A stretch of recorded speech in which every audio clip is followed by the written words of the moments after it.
Yeah, exactly. All right, whatever happening is live. Hi, how are you guys? Oh, I'm so glad you're here. No, that's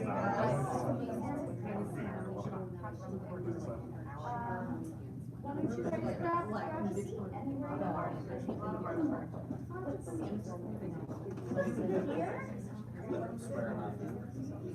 that. Yeah.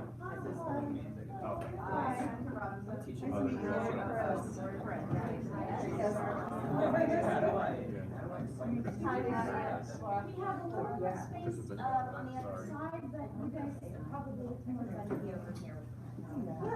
Okay. Alright, so everybody, I'd like you to welcome, please, Lori Peters and Tana Siobhan. And Lori, tell us what you do for Livingston District. Sure. Well, I'm a tech coach for Livingston, so we have in our district 4 technology coaches. I'm the one based at the high school, and then we have someone based at the middle school, and 2 people who share the elementary schools, but theoretically we could all go anywhere, depending on need. I'm formerly a high school social studies teacher, that's my background. Hi, so I'm Candace. I'm currently a high school English teacher in special education, but I'm doing an internship for my educational leadership certificate, so I'm working doing that, so that's why I'm here to be a part of it. Awesome. And just to backtrack how we met, actually Tana and I are meeting for the first time. No, second. I was Is it the you were in the meeting? Oh, but your hair was up. Yep. That was why I didn't recognize you. Okay, it's so different to see you with the long locks. But when we went to Livingston to kind of show what this team has been doing, they were there for the presentation. They're very interested, and also just the connection between 2 school systems that are so close. You know, we wanted to kind of foster some inter-district connection. So why don't we all just go around the table really quickly and let everyone know, let Lori and Tanis know what you do, what you teach, and we'll go on from there. Melissa, go ahead. Hi, I'm Melissa. I work at the high school and I teach dance. Jessica, high school. Drexel, I teach high school. High school?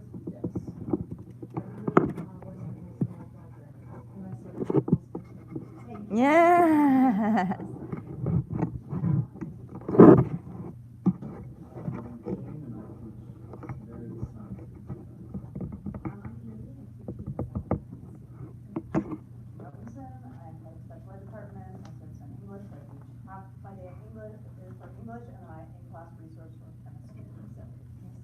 So high school chemistry. Tracy and I are doing 8th grade English language arts and have 7th grade. Are we calling it G&T now? Are they changing it? Oh. I feel like they're changing the name of it. I hope they change the name. I Yeah. hate. It's called HAP, the High Aptitude Program at Roosevelt Middle School. I'm Laura, I also teach ELA 8 at Roosevelt. I'm Nicole, I teach special ed math in 8th grade. Dan Green, 7th grade Social Studies Liberty. Alyssa, 8th grade science, Liberty, middle school. And one of the things that the reason this team, we're actually missing 6 people today from the team for a variety of reasons, but it was important to do something at the departmental level to include all departments. It was important to me to include all departments in our conversation and to have at the middle school level representatives from the 2 middle schools, and then we bridge at the 6th grade. We had talked about that, but I just wanted to make sure you remembered our structure. So what we're going to do today, all of our, let me make sure I have to get up and I'm going to shut the doors. We usually like to start with a little bit of inspiration, so we're going to access a sketch note. We're going to sketch note through a presentation of a TED Talk. It's short, but first what I want to do is let me pull this up and make sure that you guys, Lori, I know you have access to this, right? But do you need me to email it to you? And Tanis, I should email this to you too as well. Let me hand out some paper. Yeah, thanks. If you guys wanna get some art supplies over there to, Tell her maybe someone's just like, someone's got. Someone do it. Is it BOBG, yes? Oh, no, they're already. hold on one second, let me just email you this. It should, but it sometimes doesn't work. No, okay. I think if you try, I think it's like West, I just don't know if it was. Hi. You guys need copies? West, 0705. Yeah, with the capital, it's just not the best Wi-Fi. Thanks, anybody needs them? It doesn't log in.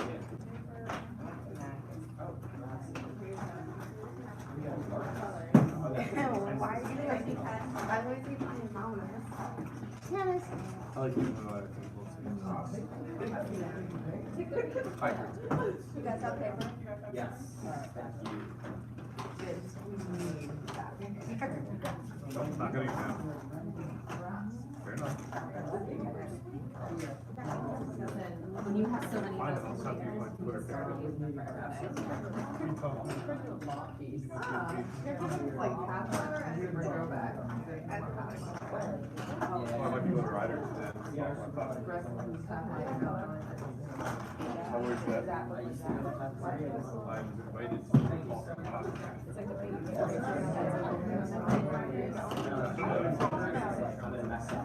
No, you know what, I've always used public pencil and, Laura, I just emailed you, yeah, I have it right now. It's a legacy. Yeah, alright. Does anybody need markers? West 07052. I like the objective. Whoa. The 30th anniversary of the growth goal, so What is that? to have at least one image, not just words. That is cool. Yeah, I tend to have. I don't know why they act like this is, It's called hybrid. Hybrid.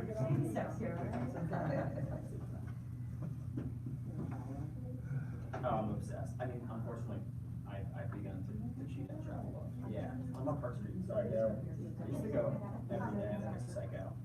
And it used to be like, if you're you've got too many free trips. Yeah, on, they're the one on Church is we'll go back to the, guest one, But this copy is from. yes, and it's capital E for Eagle, capital R for Rock, 2018, 2 exclamation points. Extraordinary. I'm glad you said that. Todd, you don't want to erase all that over there? All the fake. If it would erase, that would be Oh, it's there fabulous. permanently? It just can't come off. Yes, that works. That works? Okay, awesome. That's great. So, Candace, did you get on Sounds to like the it's crossed out there, system? so it's not that one. It's not that one. Yeah, 2 exclamation That's. points, sorry. I'm just hooked up. I'm gonna try to do yours. That's good. Good to know. Yes. The catalyst in his office has, Oh, God. he has like 20 bags. All right, so let's just go ahead and start. We'll each take one of our, it's always good when we're a large group. These were mutually created by us, and this is how we conduct our business when we're together. So let's kick it off. Alyssa, go ahead. We will. Stay positive and respectful of one another. Be open-minded. Actively listen and respect speakers. Honor one another's time by respecting start times and end times. We will allow for short breaks. Allow for processing time. Set clear goals. Be aware of disruptive cell phone use. Keep on radio silent, step out in the hall to speak up if necessary. Strive to participate and engage. Try whatever we fly. Okay, awesome. And let's go ahead and, so this is gonna be fun. I really fell in love with this TED Talk, and this is Lovey Ajay. I think that's how she says it, but let me go ahead and kick this off.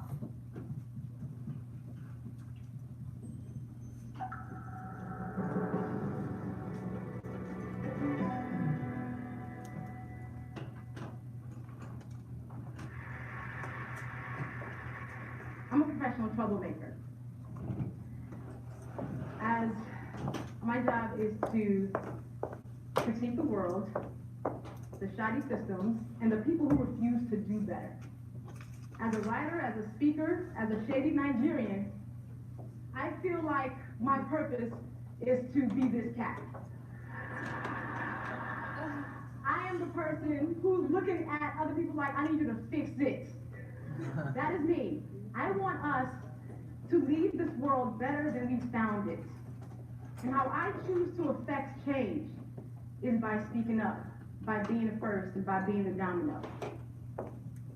For a line of dominoes to fall, one has to fall first, which then leaves the other choiceless to do the same. And that domino that falls, we're hoping that, okay, the next person that sees this is inspired to be a domino.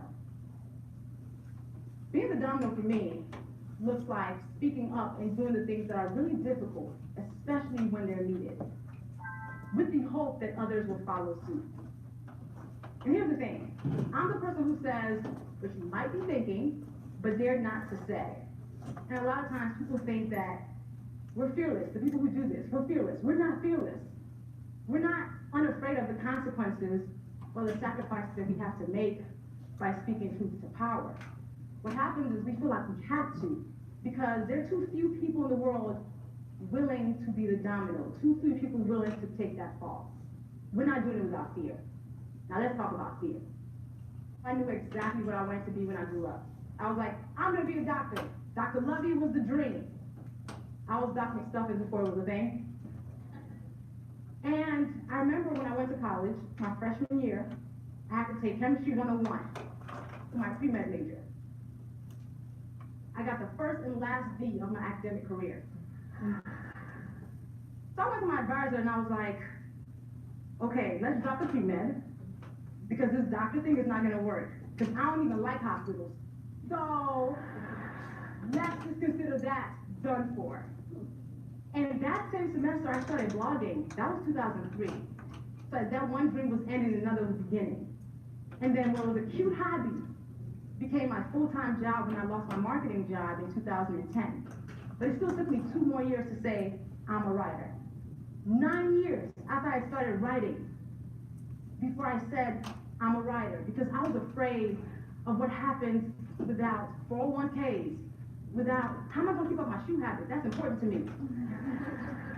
So it took me that long to own this thing. That was what my purpose was. And then I realized fear has a very concrete power of keeping us from doing and saying the things that are our purpose. And I was like, you know what? I'm not gonna let fear rule my life. I'm not gonna let fear dictate what I do. And then all these awesome things started happening and dominoes started to fall. So when I realized that, I was like, okay, 2015, I turned 30. It's gonna be my year of do it anyway. Anything that scares me, I'm gonna actively pursue it. So I'm a Capricorn. I like my feet solidly on the ground. I decided to take my first ever solo vacation, and it was out of the country to the Dominican Republic.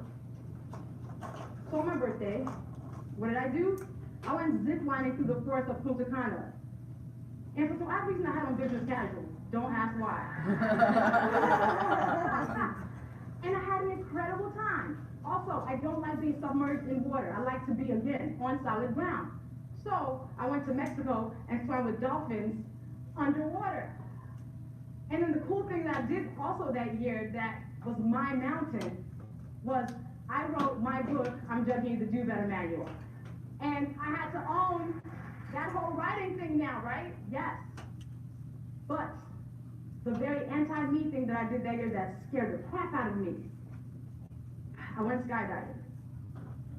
We're about to fall out the plane. I was like, I've done some stupid things in life, this is one of them. And then we come falling down to earth and I literally lose my breath as I see earth. And I was like, I just thought of a perfectly good plane on purpose. What is wrong with me? But then I looked down at the beauty and I was like, this is the best thing I could have done. This is an amazing decision. And I think about the times when I have to speak truth. It feels like I am falling out that plane. It feels like that moment when I'm at the edge of the plane and I'm like, you shouldn't do this. but then I do it anyway because I realize I have to. Sitting at the edge of that plane and kind of staying on that plane is comfort to me. And I feel like every day that I'm speaking truth against institutions and people who are bigger than me and just forces that are more powerful than me, I feel like I'm falling out of that plane. But I realize comfort is overrated because being quiet is comfortable. Keeping things the way they've been is comfortable. And all comfort has done is maintain the status quo. So we've got to get comfortable with being uncomfortable by speaking these hard truths when they're necessary. And for me though, I realized that I have to speak these truths because honesty is so important to me. My integrity is something I hold dear. Justice, I don't think justice should be an option. We should always have justice. Also, I believe in shea butter as a core value. And I think the world would be better if we were all more moisturized. But besides that, with these as my core values, I have to speak the truth. I have no other choice in the matter. But then people like me, the professional troublemakers, should not be the only ones who are committed to being these dominoes who are always falling out the planes or being the first one to take this hit. People are so afraid of these acute consequences, not realizing that there are many times when we walk in rooms and we are some of the most powerful people in those rooms. We might be the second most powerful, third most powerful. And I firmly believe that our job in those times is to disrupt what is happening. And then if we're not the most powerful, if two or more of us band together, it makes us powerful. It's like co-signing the woman in the meeting, you know, the woman who can't seem to get her word out, or just making sure that other person who can't make a point is being heard. Our job is to make sure they have room for that. Everyone's welcome is community business. If we made that a point, we'd understand that for the times when we need help, we wouldn't have to look around so hard if we made sure we were somebody else's help. And there are times when I feel like I've taken very public tumbles and falls. Like a time when I was asked to speak at a conference, and they wanted me to pay my way there. And then I did some research and found out the white men who spoke there got compensated and got their travel paid for. The white women who spoke there got their travel paid for. The black women who spoke there were expected to actually pay to speak there. And I was like, what do I do?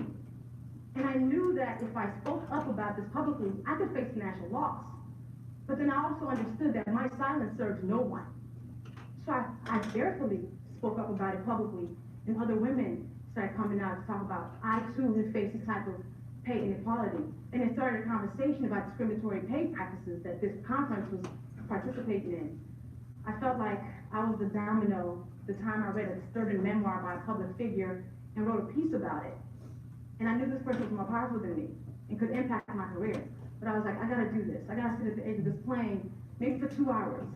And I did. And I pressed publish and I ran away. And I came back to a viral post and people being like, oh my God, I'm so glad somebody finally said this. And it started a conversation about mental health and self-care. And I was like, okay, all right, this thing that I'm doing, I guess, all right, it's doing something. And then so many people have been the domino when they talk about how they've been assaulted by powerful men. And it's made millions of women join in and say, me too. So shout out to Tarana Burke for igniting that movement.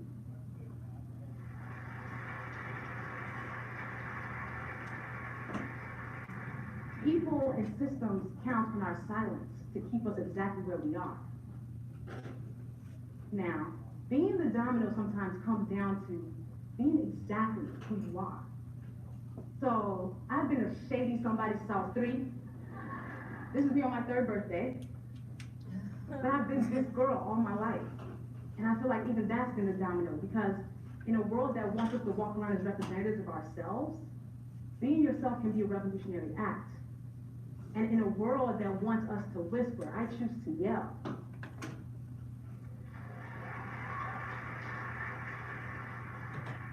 When it's time to say these hard things, I ask myself 3 things. 1, did you mean it? 2, can you defend it? 3, did you say it with love? If the answer is yes to all 3, I say it and let the chips fall.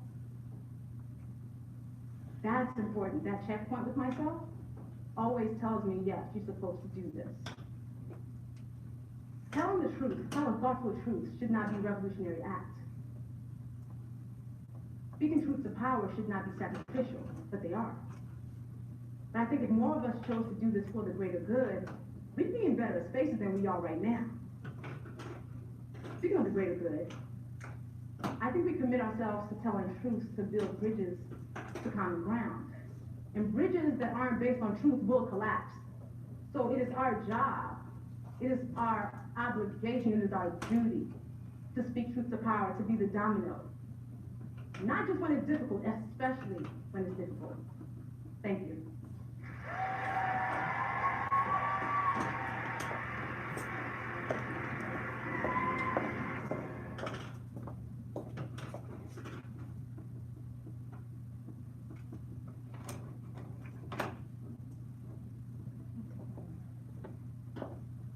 I'm just gonna let that, it was shorter than some of ours, but it's powerful and,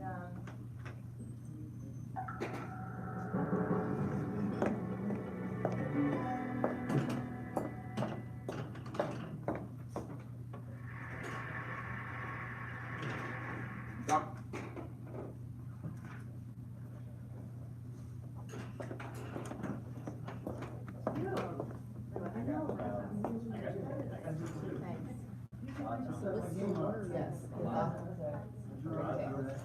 I was going to say that if on the back, to jot down, a couple of things for yourself, some keywords since they're for you. Are there dominoes that need to fall in your arena regarding education? All right, so let's just go ahead and flip this over and think about that. I appreciate that some might not want to share about this, but I just think it's so important to be able to pinpoint where we're at the edge of the plane and really examine what's keeping me at the edge of the plane. And, what is something that I really, for 3 questions, when you say it, do you mean it? Is it yours to tell? So, interesting. So, is there something that you feel that's where my domino is in the arena of education? So you can put that on the back of your page. Like, I don't know who packed my parachute. Say again? I don't know who packed my parachute. Oh, you don't know who packed your parachute? Yeah, I know. On the jump.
What's like holding us back from that?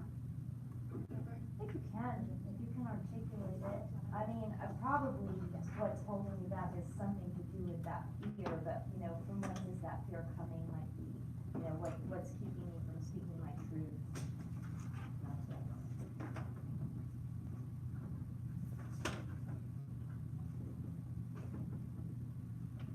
Go ahead. Should say.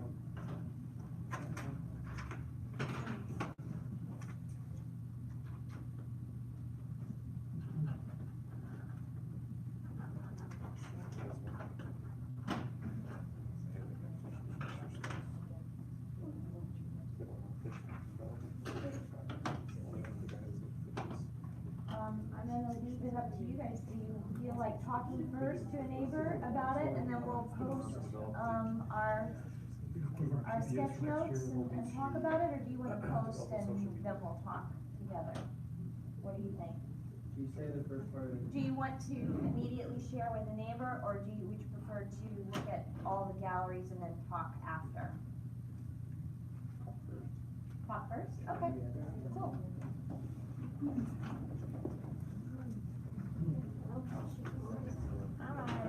We're gonna PBA with social media use, social media next year. I think it's all current social issues going on. Yeah. Stuff that's not controlled out like outside the house. It's just so unrealistic. I just want to do like part of like the finance section. That's why I think it's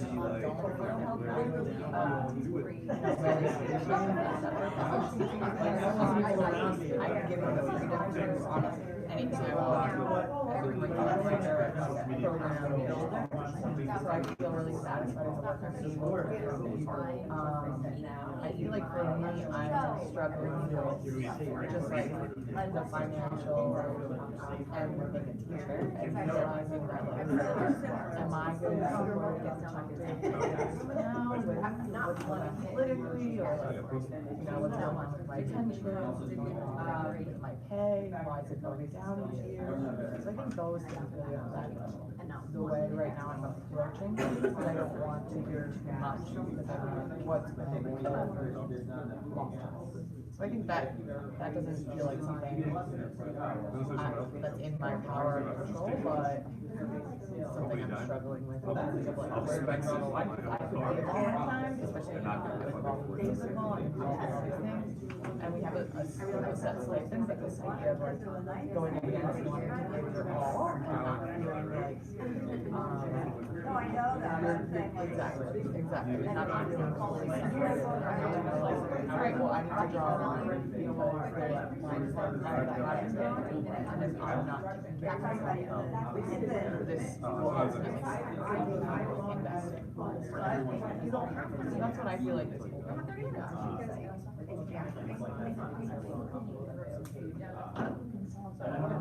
I mean, I guess it's just a look at the structure of what's happening with teachers and public workers in general that, and why it's acceptable. I think at one time it was like, okay, well, you're gonna be in public service, you're gonna make that much money, but you're doing, you're getting things right. And now it feels like you're getting less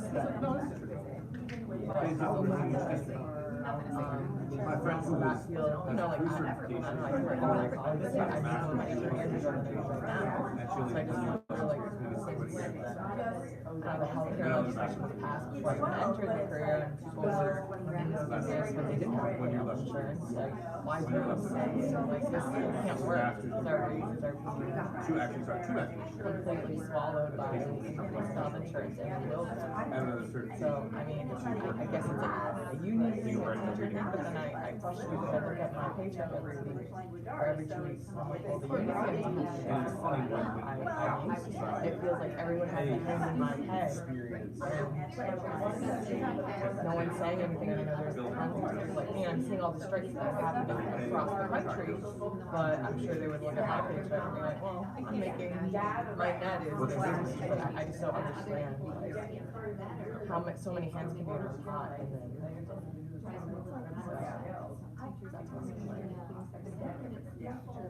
Yeah. And then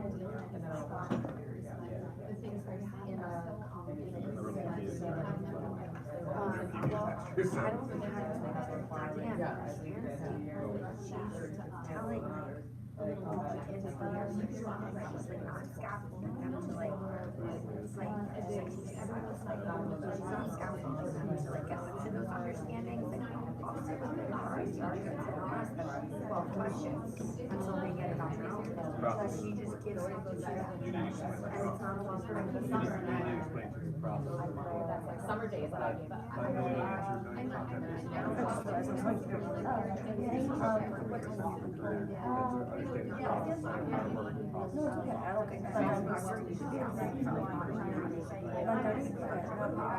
Or text me, like, you know.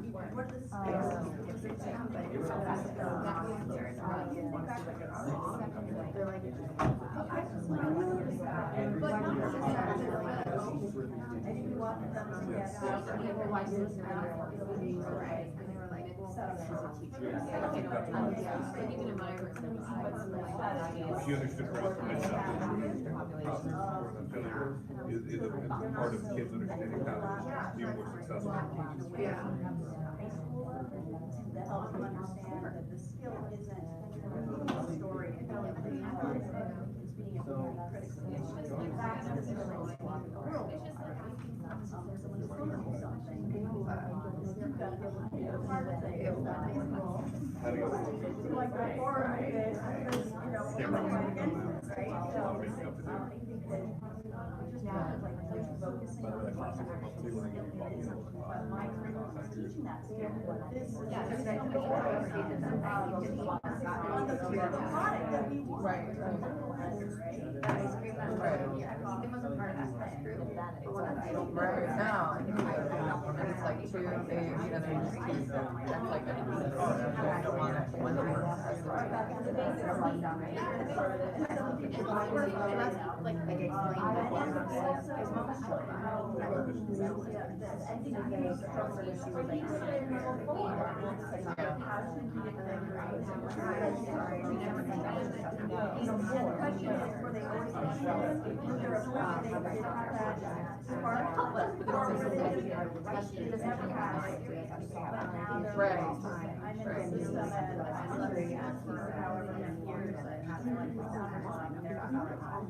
Guys, why don't we take a second and put up the gallery, observations, and we can talk in, and then we'll move on.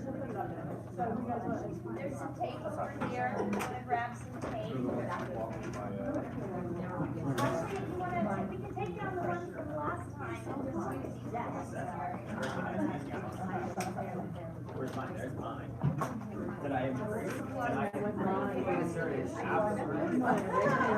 Oh, no, there it is. We're really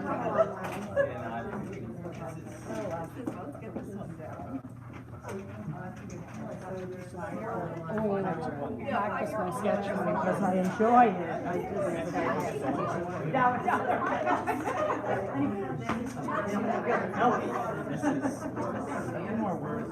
When you do marker.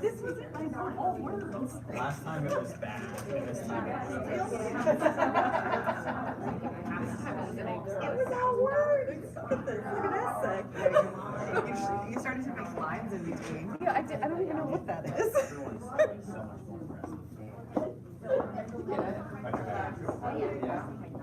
You all are And I have such some better here too. because in terms I'm on her hand. Yeah.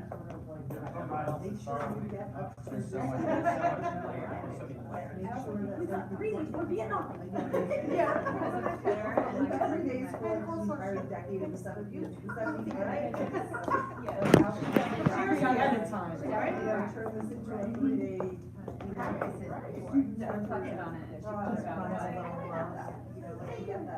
That concern that. Tanya, we're on to you.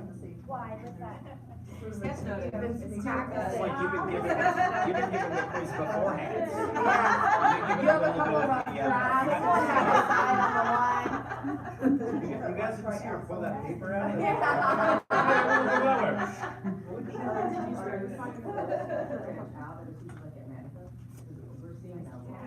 Camera.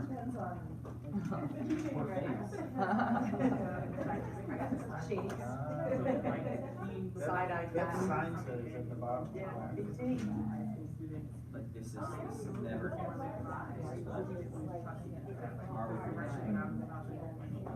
Oh, tomorrow, just reminded me of the meeting. He's like, I'll be in the office. I was like, no, you're gonna be in the meeting. Like, dude. Is that my first name? He's from.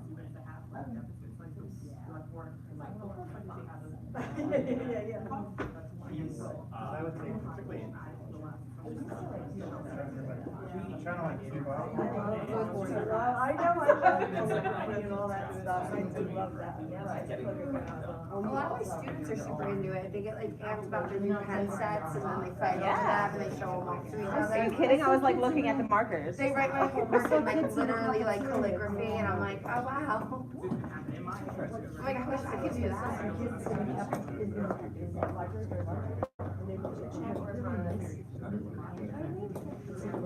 Okay, so, anything for the general conversation? What came up for you with this talk? And, how did it hit you? You haven't had a chance to take a look. There's some really wonderful. I like the metaphor. So we discussed kind of like two metaphors. One was something that we were talking about of like somebody decided to put concrete around some of the dominoes in some schools. And then the other metaphor was, I like Shane's part about like fear of jumping alone out of a plane, and also like I was saying like, do we have enough gas to get the plane to a point where we're actually jumping? Sometimes we discuss like just like the differences in the high school administration when it comes to the ESL program, and like just because it's a smaller community, and obviously Amy can speak to that. We have such issues when it comes to I've been teaching 5 years. Every year I have former ESL LAC students in my class. No one gave me training, no one explained anything, and I feel like there's some really easy, quick fixes that, before we can even get into a conversation about how to use technology in 2019, how do you get into teaching your students equitably and, to a point where there's actual learning going? Who could you have that conversation with? Like, who can help you with that problem? Well, each other, and that's the great thing.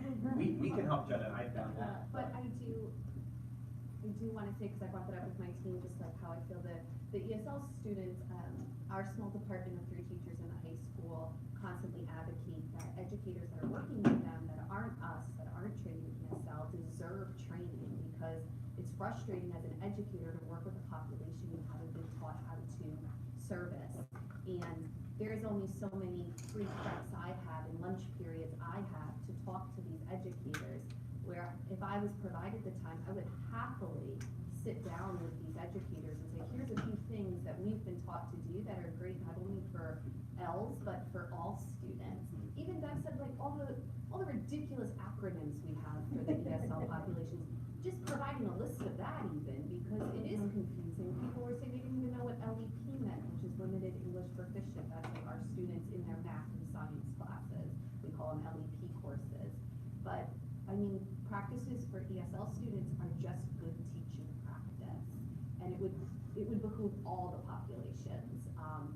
And I don't know how many times we've said this, like, let us share these, and there's been no opportunity given in a formal setting. It's all, oh sure, talk to them in the hallway during the 5 minutes of passing time. Oh, come on.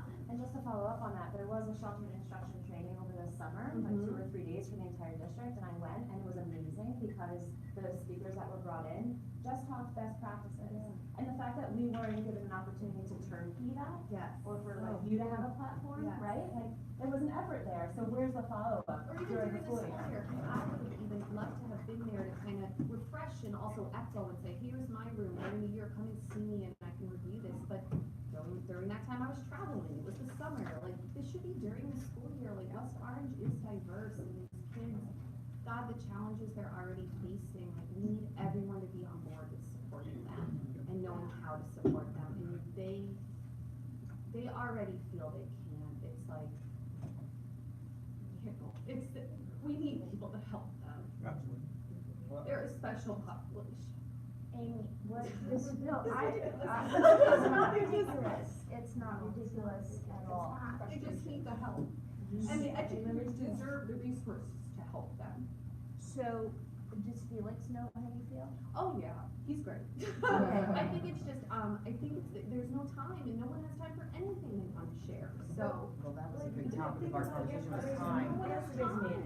Yesterday's meeting, people were like, yeah, doing other things. Record a video, yeah. You know, record a video, like this is for test training. Well, Oh, it's that was another, yeah. it's It's another done meeting a that few could have Every been. year. New staff, there you go. A meeting that could have been an email right there. Right. I can Yeah. read that PowerPoint on my own. Yeah. She basically read the PowerPoint. Yes. I can do that. Same here. And I think that, Please read going the off what Amy said, this is a great opportunity for what we've already done with those, teacher-led trainings, that the 90 minutes one we did.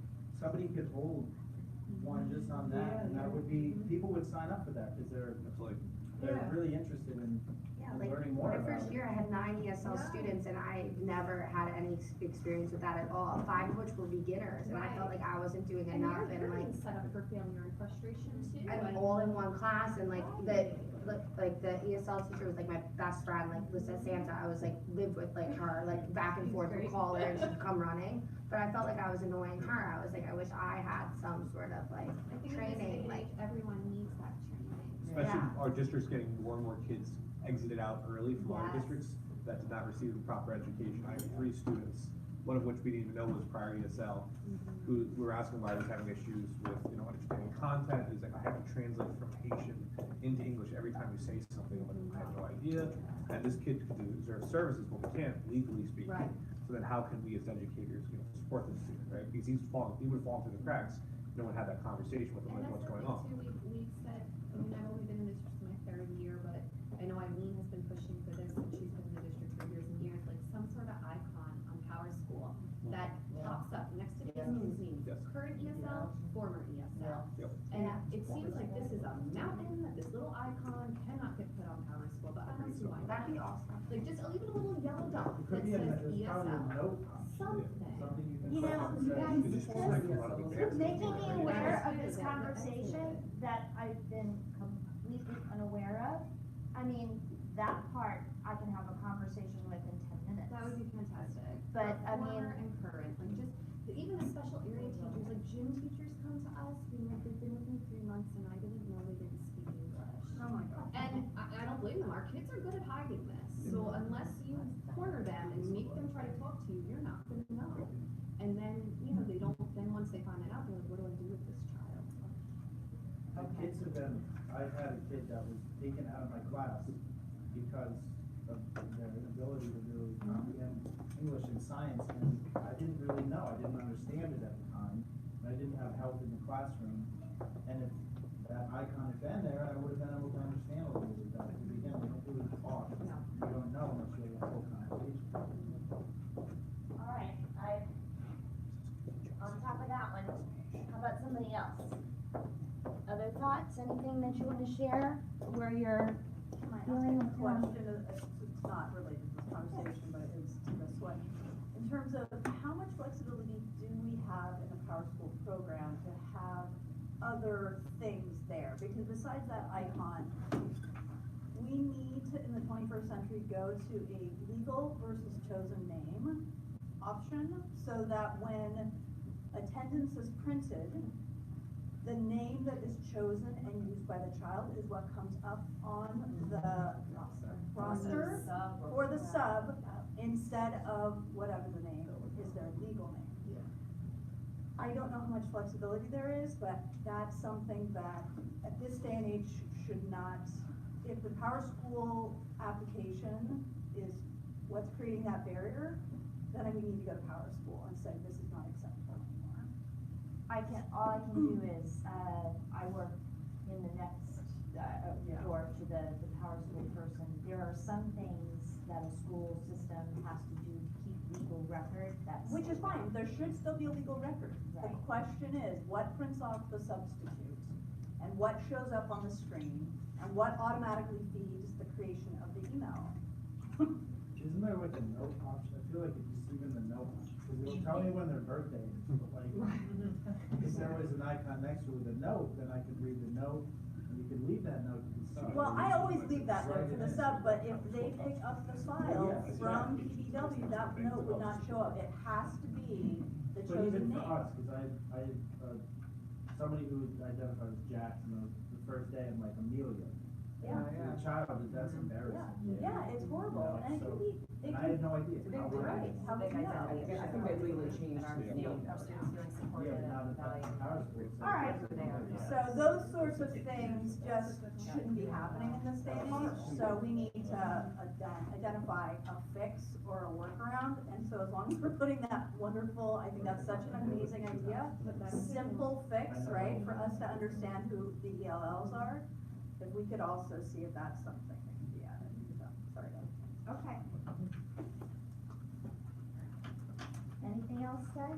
Anything else came up for you that was maybe not so systemic or procedural? Well, actually, where you hit system is probably what causes fear, so. Well, I know Lori and I have had this discussion, and we've said, we verbalize our opinions, that we feel like ever since that Common Core change has happened,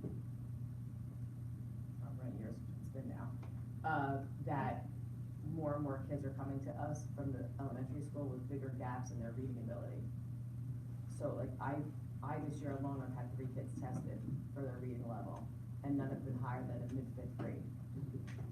And I know Liberty's struggling with issues of kids like at the 2nd and 3rd grade reading level. Absolutely. And what happens is, and I had a mother in, Lionel Hush called me in his office a couple weeks ago, and he said, like, can you come here real quick? I'm like, I was my prep, so I went in, and there was a mom of one of my kids in tears, and he applied to private school, and he got in, and they did like the battery of tests to place them, and they called her in because his reading level, like, his reading score was so low, that I think they're questioning whether he should be able to go or not, or that something needs to be done before they'll let him in. So she said to me, like, why does he get a B for you? I said, because he self-advocates. If he doesn't get it, he'll say to me, how's this? I'll say, nope, not yet. Think a little more this way. And he comes back and goes, that it? I go, nope, not yet. Go on, and he'll come to me 19 times till he gets it. But that's because he self-advocates. I said, so that's that kid. So I said, if they have, she said he was in basic skills all through elementary school and always with a 1-year gap. He was always a year behind. But once he left and went to Edison, there's no more basic skills. So it didn't keep him level. So now when he was at the 4th grade level in 5th grade, 6th grade it went like this, 7th grade it went like this, and now 8th grade. So now he's at only a 5th grade level. He was tested, he's at a little bit higher than like around mid-5th grade level 3 years later. This is such a huge issue. I'm on the IRS committee, and the amount of kids that get referred to us, that have been referred before, that will not be deemed, qualified to join the special education program, it's because they're just low and don't have the skills necessary. And they were basic skill kits And from all of these are elementary not school. kids with IEPs, Yeah. these are There's nothing you do for them. gen ed population Would kids. tutorials, or would like one-on-one tutoring help? Is there A a way? basic skills program would help. That is the But answer when we there's come to every specific reading single time. instructor, like years ago, I bring my friend Laura in again. Years ago in the 8th grade, before you went to the 55-minute block, which is not a block, kids the kids that functioned on a lower level and had in the middle school, 6, 7, and 8, had English language arts and reading. Separate. And she gave specific reading instruction. So they read and analyzed like they did in English class, but they were taught how to do that reading and analyzing. And I feel like that's where the gap really, really started. And in the old days, there were levels of English language arts and there were levels of reading within. You look at the things that teachers are already doing as part of the IRS checklist, everything's being checked off. They're doing everything for this kid short of a basic skills class. I mean, there's nothing more a teacher can do. They're giving up their lunches, they're doing everything they can. These kids are gonna fall through the cracks. I've got a question for you guys. So you said that you, think that it's increased over the last few years, right? Yes. And I'm wondering how much of this is that, combination of maybe something happening with the way we have structured our classrooms, but also the intersection of technology, and how kids use their personal time. Because I think about, when I was a kid, if you got bored enough, you'd pick up a book and you would read for a while, right? Whereas I think nowadays, most kids have to force themselves to make out time to read, unless they're just that kid they just can't not have a book in their hands, because of all the different things that they have time for outside of class electronically. So I'm just wondering, do you think that that is further exacerbating the problem? Do you think that that is part of the issue? I don't know, cause I feel like in English language arts now, they read more than they ever did. But they're and not reading independent- personally, ever. You know, they have independent reading, yeah, and they're reading in class and we're reading on small levels, on big levels, I mean, it's, I feel like they're fake reading more than they ever did. Right. But- I literally I've had multiple students in the last year who are in high school say to me, I have not read a complete book since the 5th grade. But is reading a complete book what would help them? Maybe No. not, but that tells me that they're like, they're not practicing, which makes it harder than when you get into a history or a science class to make those connections. I mean, I find that I'm using mods for everybody now that I would just use for years ago, the struggling reader. So now everybody get, like, where we color code things when we read, and when we're looking at, like, we just take that color and we carry that color through the whole year. If we're marking it, they have baskets on their pods, and, all right, take a red, blue, and green, let's go. We're looking for ethos, pathos, and logos, let's go. And it carries them through the year, now. And they're great tools and skills for them, but now I feel like even that on the broad side, because everybody's getting that, what I would call back in the old days, a modification, which is now just, I guess, good taste, I don't know. Now, it's still not helping that kid who can't decode to understand what he's reading, to never mind identify whether it's ethos, pathos, or logos. I was just gonna jump into the conversation about what Kim was saying about, why tech integration, I think, matters more than ever, was that it's not that kids aren't reading and writing. I think kids are reading and writing more outside of school than they ever have, incorrectly.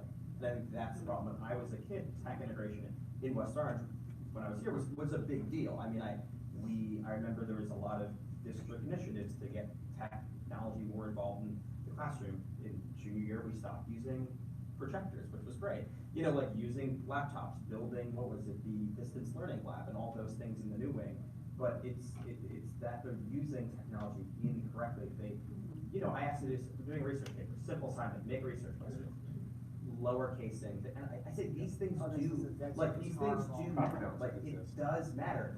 And I know that I can chalk it up to saying, well, they're kids and I would have done the same thing, but I don't think that's true, because when I was in school and I was doing something academic, that was the only time that I was reading and writing. Unless I was reading Sports Illustrated or reading an article about sports in my spare time, because that was what I was into. I didn't have a cell phone to incorrectly text. So I'm gonna, John, I'm gonna ask to reflect a little bit about our biases here.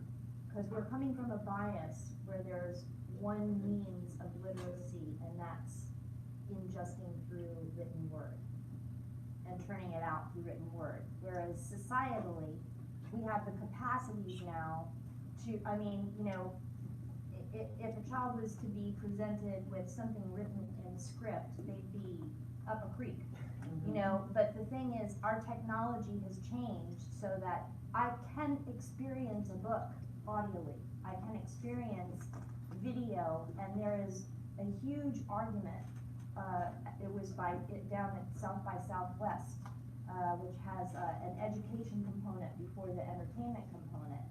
And the conversation is, drop the word digital literacy, because it's all digital. You are now in the digital age, so it's a given.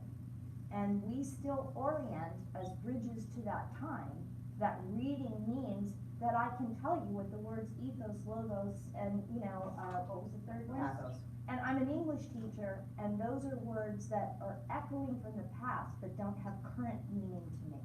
You know what I mean? So I think what educators are asking is, if I'm assessing you in that way, you know, and you're functioning fine without understanding those words. But when there's a state curriculum that's telling you they have to read it on paper and they have to write it, even through the NJSLA, ELA, NJ SLALA, or the NJ SLAM, it's one of those things where they're still required, even if they're reading on the screen, or they're reading and they're writing. Yeah. And that's the, I know, we're terribly out of date, and that's the conversation. I mean, and it's not, believe me, I'm an ardent supporter of, you know, I mean, I'm an English teacher, so frustrating when someone can't turn around an articulation, but, so the basic skill program is a conversation I can have. You know, that's a conversation I can have. And, you know, guys, it all just comes back down to money. I know. When we sit there with our hands up and saying, like, we were Right. at every meeting, the same 10 kids come up and we're just like, they're not gonna get classified, it's not gonna happen, they've been Yeah, tested. like one of these kids we got NRS in 7th grade and 8th grade, and he was in basic skills They're in low, and elementary, they're but he meeting their doesn't low, qualify yeah. for special services. But he's so, like. So I think that's a parallel conversation in math though, that they took away the third level of tracking because. That would be our basic skills. There's research-based, recommendations that you cannot have tracks. So now we have honors and we have CP. That's tracking. And what's the CP? That's still Okay, what's going on in the CP? Students that should be in some basic skills that Get need lost. individualized Get attention. lost. I used to teach, classes of 10, and I would know my students, and I would know their thinking through every single class period. I brought And then first there's year students who should be in honors, but Low. can't. One And at a they're putting time, guys, one at a time. And they're putting 30 students in this class. How is a teacher able to differentiate to 30 different learning styles across this continuum of abilities? Tanya, maybe you can speak to this, because I brought this up in the ELA department meeting. Years ago, kids that scored a certain level or lower on whatever standard they would ask, GEPA, whatever the hell it was, like, that was Title I. They had to have, the state required the district to give them basic skills. Title I has now changed, it's not what it used to be, but that was Title I back in the old days.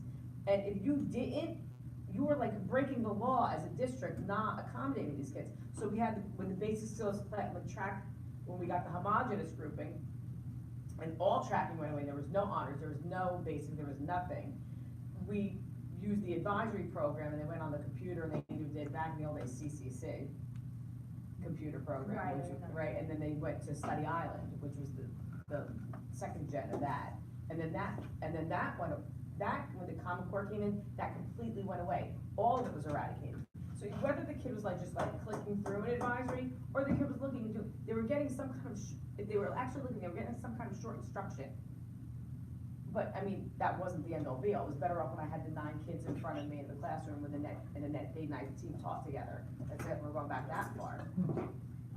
It's complicated, Yeah. because these are considered labels that hinder a child with the label. And so if you know, I mean, it's so funny, what do we call the G&T?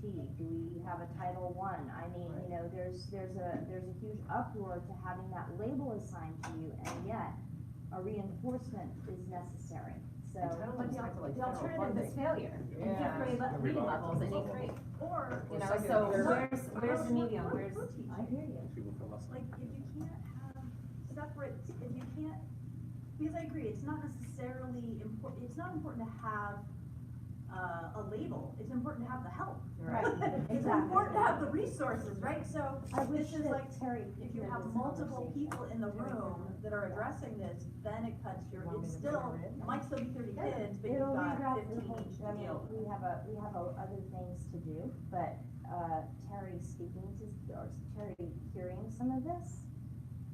It is Elise recorded, right? hearing some of this? It literally But I breaks, it's wish I could've heartbreaking, called it actually in breaks my heart for past those the kids. corridor. It's heartbreaking. What do we do? All right, so these are conversations that, again, you know, it's only time, and we'll try to get time to address some of these things. Some of these are fixable, and some of these are big conversations. And power to you for being the domino to articulate them.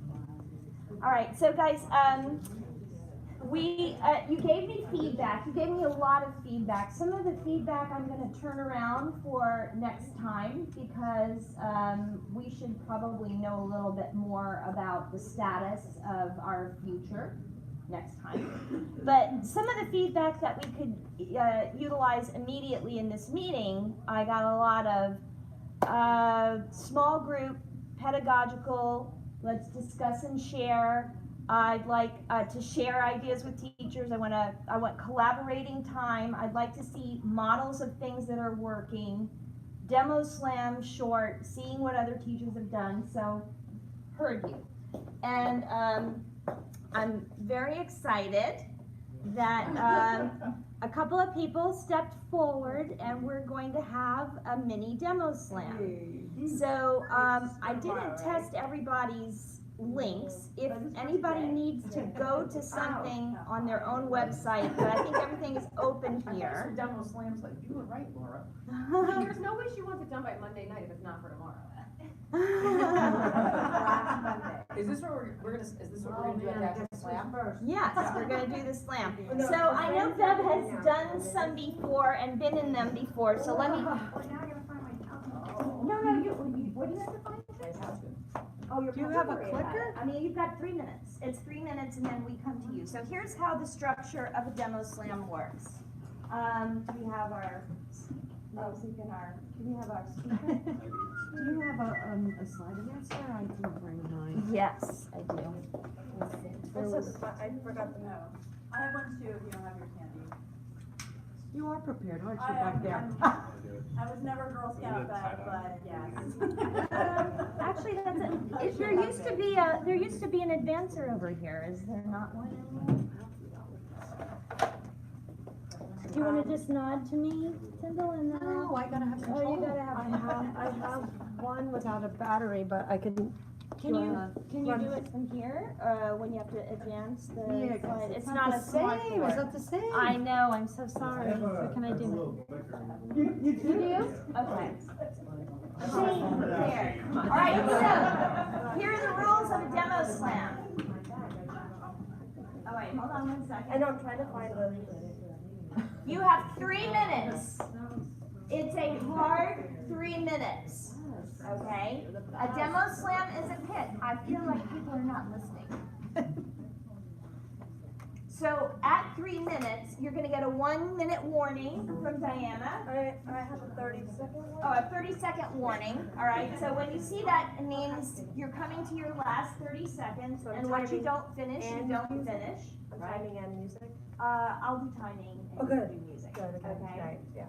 Low pressure. And then when you hear the music, that means you stop, and then the next person will come up and do theirs, okay? After our demo slam, since we only have 4, then we're going to talk about what we saw. We're not gonna vote, you know, when you typically have these, you vote up the one that you kind of want to hear more about. Does everyone have their calendars booked for, what is it, May 13th? Yeah, it's on my slide at the end. Oh, cool. Yeah, Sorry. so we'll book our slides here, but. It's fun, it really is fun. You actually have a real live DJ, did you tell them that? That's who. No, I didn't. No. Yeah. No. DJ Duco is up Is it working? Halloween Did you test party, it? so. Yeah, there we go, okay. Yeah. Okay. Saw him in action. All right, so let me get my timer over And here. Amadeo's quite low. Feel free to take notes, because we'll dive in with slower, you know, we're gonna fly a lot of this stuff if you're interested after. This is just a wedding, this is a, what do you do? This is like a dim sum plate. More like Okay, a hold on 1 dump. second. Let me get my timer.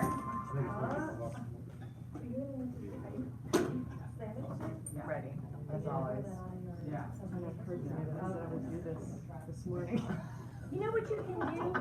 You can just open up the. Go first, though. Yes. Get out of the way. And go and pass it that way. I usually just like black out during these things. Where am I? Not true. I like to read. For a lot of fanfare for this, that's all I know. I was at the inaugural. I can't start without my music. Do a shameless plug, anybody want to buy a tiny t-shirt? Had it with a. Oh, I love it. It's so cute. Oh, I did. Wait, it's March 14th. Thursday. Yep. Friday. Thursday. He was a math major too. Oh, Very gosh. fun. Do you have him with you? Are you I have one medium. What do we do? I will deliver tomorrow. I don't have a square. Okay. Go. Woo. Okay, guys, well, this is the Spark team, so how about we light a little spark with Adobe Spark. Adobe Spark is free. There is unique typography. You can have cinema quality products coming from it. Very user-friendly professional themes as well. It's very easy to sign up. You can sign up with your Google. Makes it very easy for kids as well as you. And you all remember the Adobe Suite from years ago. Used to cost you about $5,000 to get all of this. And you say, Benton, well, I don't have $5,000 for all of that. Oh, no, you don't need $5,000 anymore because you can get it all into either video page or post now. So it is very user-friendly because all you do is hit pluses, and we're accommodating with just very easy icons. And it is kind of geared for social media as well as other publishing kinds. Post is the one I've had the most experience with because I do make a fair amount of flyers. Nice and easy because you have all the experts of Adobe behind you, giving you suggestions for color palettes and templates. So here's one I made for my friend. You make me want to dance. And you can easily replace an image, change the fonts, change the color schemes, change it up to different templates, in just a click of a switch here. Change your layout. All different ways. Uploading Creative Commons, very important in the library, as what should be everywhere, is that you can get a Creative Commons licensed image at all times right there, or you can upload your own photos very easily. Here are a couple of flyers that I've done. I've done them for my book clubs as well as different other affairs. You have an author coming. Did these very, very quickly. Okay, Spark Video is also very easy. You can use it on Chromebooks. You can record, you can add still photos, you can add little clips, and you can liken it to the old publisher photo story. And here's something that I did for ESL with prompts and different sounds and fonts, and they gave me the here is try a glide show. These are the newest things in advertising. Well, how can I use this in my classroom? Well, Adobe has this great education gallery that you can access. They will send you newsletters every day to give you some suggestions. There you go.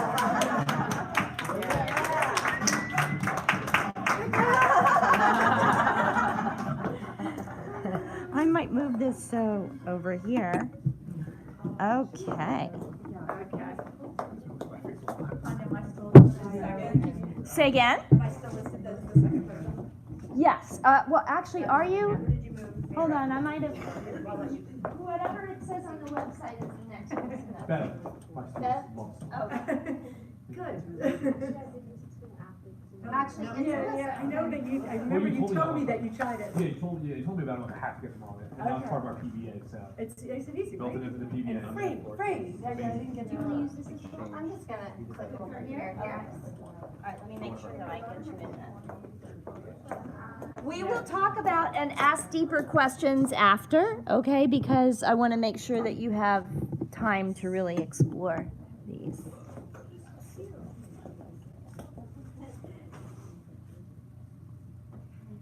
Tell me when you're ready, Alyssa. I guess I'm ready. You're ready?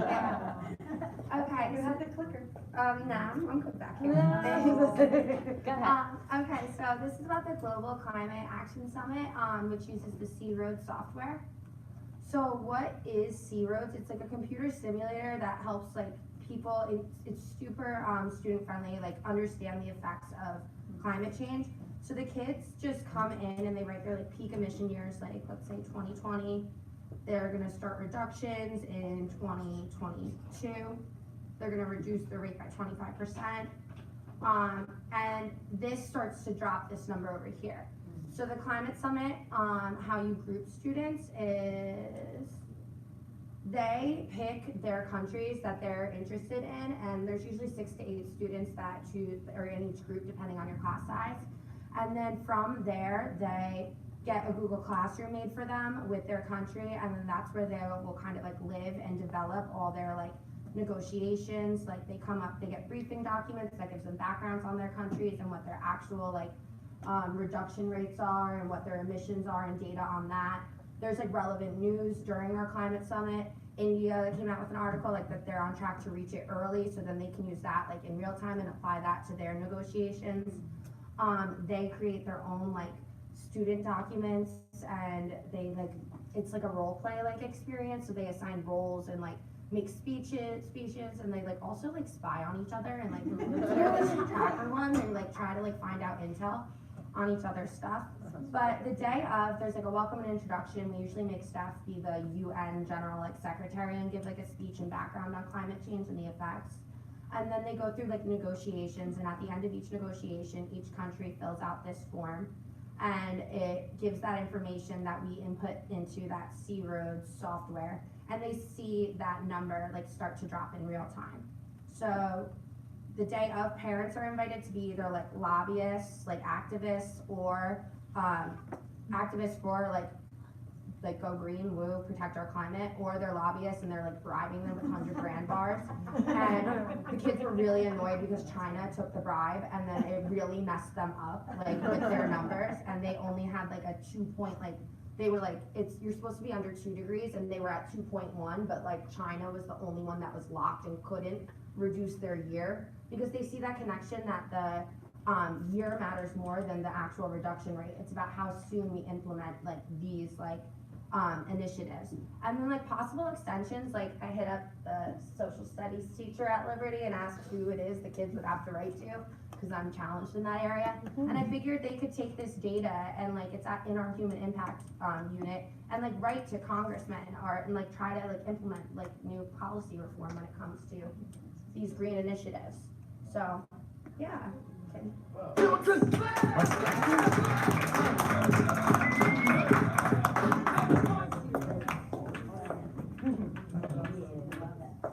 Yeah, they get fed lunch too, which they love. They get out of class for most of the day. That's really cool. Love Hungary. I think so, you're at the too. We would fully do the extension with you guys. Yeah. But they're all different. You're gonna do it for the district, right? I think that's amazing. This one? Sure. Did you do anything, This is their 8th grade, we're 7th grade. Not this year, but then like when we, the last meeting was it when we were saying like how do we like extend it past like the classroom, like yeah, bringing in parents was awesome, and the newspaper club is the press corps, and they get involved and they do it, but like maybe like going that extra step and like. The only problem is 8th grade does ancient world, where 7th grade does the civics. So it's like, So, yeah, okay. But they could flip and do something related to it.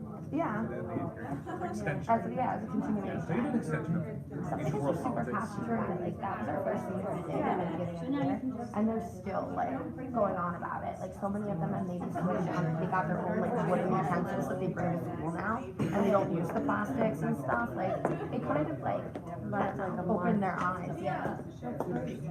Love that. Alright, so- Okay, wait, hold on. We'll go big. Ready, are we ready? like, maybe that's a conversation. Wait, I gotta get my time. Sorry, we're just changing the curriculum. Okay, tell me when. Ready? I'm Go. So we're gonna talk about passion projects, in particular Genius Hour, using the 8th grade English language arts classes, honors classes.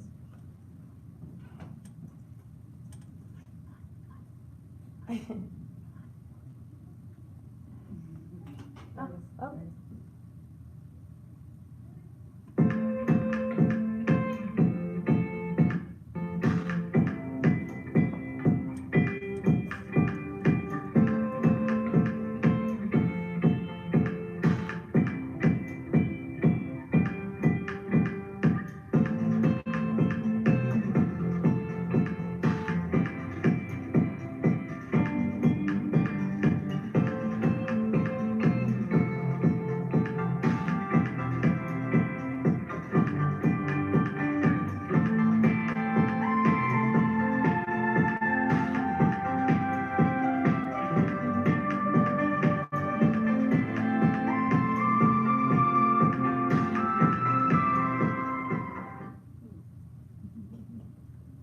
We also learned how to use Passion. So Genius Hour it kind of starts in 7th grade, half. They do ISPs, which are independent study projects, and Tracy does those with her 7th graders. And then their marking period, every marking period they have an ISP. But in 8th grade, the Genius Hour is the entire year. So they have the whole year to research and produce this product for their Genius Hour by the end of the school year. So what is it? It's this movement that allows students to explore their own passions, and sometimes they don't even know what their passions are before they start to think about it a little bit. So it takes them the first month or so to actually figure out what they like and what they want to do. It definitely encourages creativity. They get to basically learn on their own what they want to be learning throughout the entire year. We have little to do with what they come up with. So we'll check in with them multiple times a year, but other than that, they're kind of on their own. It provides them again with the choice in what they want to learn. They're working on it both in school and at home with our guidance. Obviously they check in, but really it's mostly on their own. And our hope is that they're showcasing the positive changes that they want to see in the world. So where did it come from? Google. And Google allows its engineers to spend 20% of their time actually working on any project that they want. And from this, productivity goes up because they're working on something that they enjoy, something that they like. And roughly 50%, so it's said, roughly 50% of Google's projects have been created during this creative time period. Like Gmail and Google News are just 2 of those projects that were created out of this Genius Hour time. All right, and this is an actual project. The kid loved music and he wanted to show that you don't have to buy instruments. He created his own organ. Oh, how cool.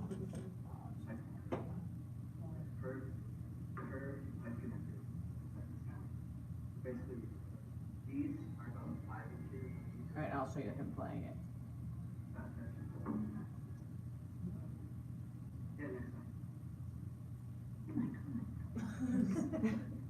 Oh, that's his data.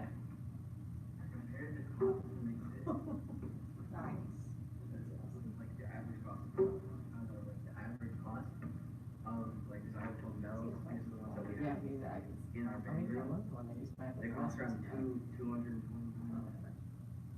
But he actually plays a Drake song. I could actually upload it and send it to you guys.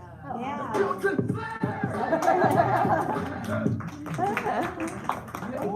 The data he had was like. Was he a musician? It was, yes. He made a flute out of a carrot. That's so cool because Yeah, he did. I quit the flute in middle school You couldn't because keep it my preserved to instructor bring broke it everybody and I didn't want to pay in. $250 to get it fixed. I was like, Mom, take me to Hollister instead. Yeah, Let's not get this fixed. I was like, no. Yeah, he has 10. I think he's in I was literally Yeah, like, they always push We'll just create. Okay, next up is Kim, hold on 1 second. 2 to 3 times a month. Just wanted to disclaimer too, if I get a phone call or a text message, it may like boop through my speaker. Yeah, I've been like. 7th grade had to get the entire marking period to do once. It's like a mini Genius Hour. Okay, next up is Kim Robinson. So I'm not gonna say a lot. I'm gonna let you watch the screen, because I use video for this.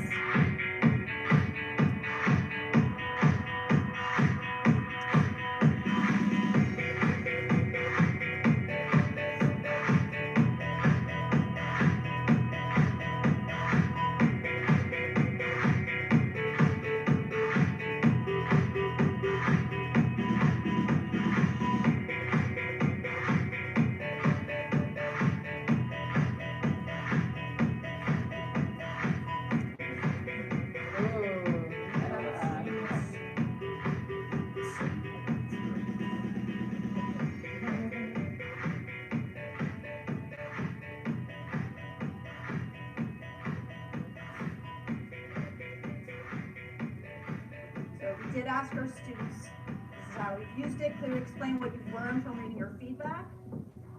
And this is what they told us.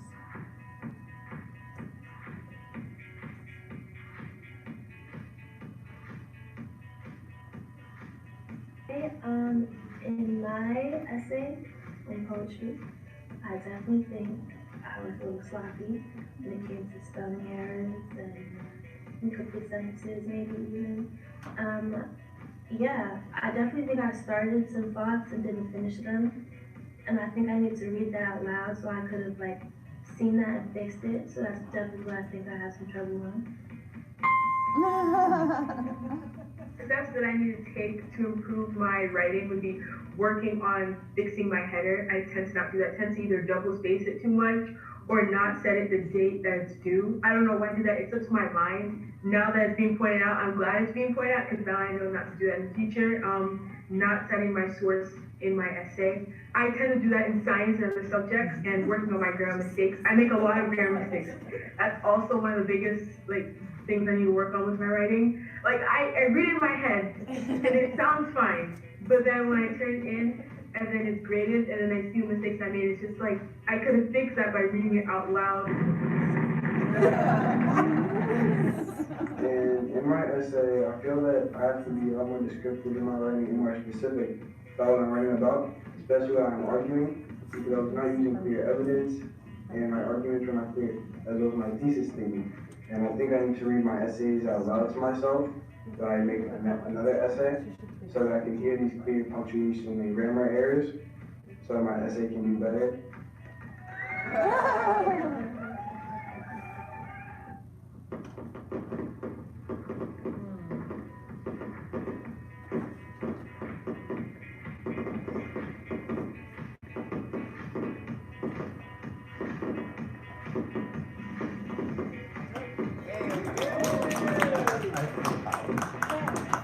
Was that Layla in the second video? I appreciate the kind vaccine. All right. Can we tweak that out? Sure. Are those kids, is it like? Oh, wait, no, we can't. There's no issue there, but I did ask them specifically if we could use it for this, and they were like, it's just teachers, right? And I'm like, yeah, so I'd have to check it with them. Tell them that we believe in amazing and teachers should really appreciate and learn. They're so cute. Okay, we'll do questions at the end. Yeah, we'll do questions at the end. We're gonna give everybody an opportunity to actually try some of these tools or abstract some of these tools together, and you can ask speaker questions at the end. Janelle is our final presenter, and she's gonna present about Edpuzzle. Okay? Ready? Okay, so here's Edpuzzle, the tool that lets you take any video and turn it into a lesson. It's really easy and fast to use. So first, you choose a video. Second, give it your magic touch by adding questions or voiceover. And then third, track progress and comprehension. So why should you use Edpuzzle? So a lot of our students are visual learners and they like watching videos already, right? Mine are always on YouTube. And it's also engaging because students can't just skip ahead. They have to watch the whole entire video because there's questions throughout. So step one, this is like the dashboard. So picking your video, I'm signed into West Orange, so I can see other teachers who are on here. There's 15, I think Kim, you're one of them. You can explore their kind of library here. So there's already Khan Academy videos, TED Talks, YouTube, Edpuzzle videos, Crash Course. Over here, you can search the public library, so you can find videos that already have questions inserted in them. So these are to create your own. And then you can also maybe record your own video. I thought maybe for dance or music, or maybe even phys ed, like demonstrating how to do something. So step two, crop your video, which is good. So you can only use, the parts that are really important. Next, voiceover. So if you use the voiceover tool, you have to voice over the entire video. But there's also an option to add audio notes. So you can insert at whatever points in the video you want. Maybe there's something that you want to explain in further detail, or maybe comment on something, you can add introduction, or maybe at the end, assign something. And then we have quizzes, so this is the fun part. So throughout the video, wherever you want, you can insert questions. So you can insert open-ended questions, multiple choice questions, or if you want to just leave a comment, like a note, you can insert that also.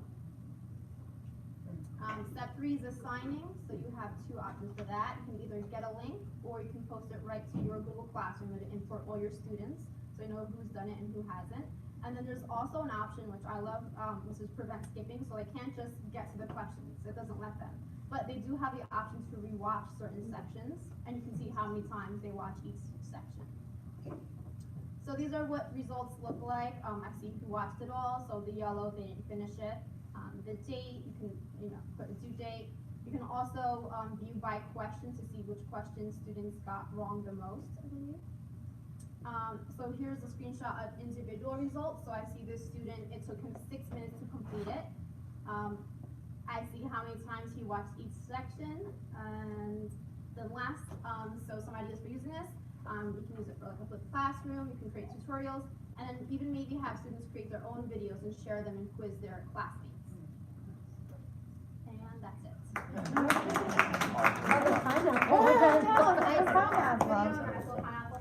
Oh, I see. And while we're on that, let me just give everybody their treat for the day. Oh, look at that. Oh, thank you. Oh, you're so cute. I'll do a 3D printer. Yeah, 3D printer. Oh, this is awesome. Thank you, Ben. Choose yellow or green. All right, so at this point, in a demo slam, when we run the demo slam through the district, there would be a Google form and you would vote up the one that you felt was most useful. But at this point, what we're doing is we're just exposing each other to, different best practices. You're also forgetting an important award. The Got Your Back award. The Got Your Back award is Guys. for those who support their teachers who are presenting. So the school that has the most people from that school support, attending, gets a bunch of back scratchers in a beautiful bouquet of pom And Kelly has won it twice in a row. Yes. And let's talk about Geographic geography. collection. It's Yeah, a little geographical- unfair yeah, because right they're across right the road. across the street, Well, but. we're doing it in your building. Yeah. There's not that many teachers at the high school. So why don't we have all four presenters come up and let's ask them questions about how they utilize it, why they utilize that tool over another, how to, where do kids bump into issues. I do believe Ed Puzzle offers a certification, and it's not that long, right? I think it's like it's a 8-lesson sort of 5 to 6 hours, and then you get a badge, and it shows you all the intricacies of how to use the back end part, like the grading and the tracking. It takes you a little deeper. Come on up, guys. So ask away. Any questions that you might have about any of the things that you saw? So many, they're all so good. I know. Okay, so that is WeVideo. Yeah. WeVideo, we have limited licenses. There is a trial version that you can use for 30 days without a cost, and they will extend it. The only difference is they'll always have in the corner WeVideo on the training one.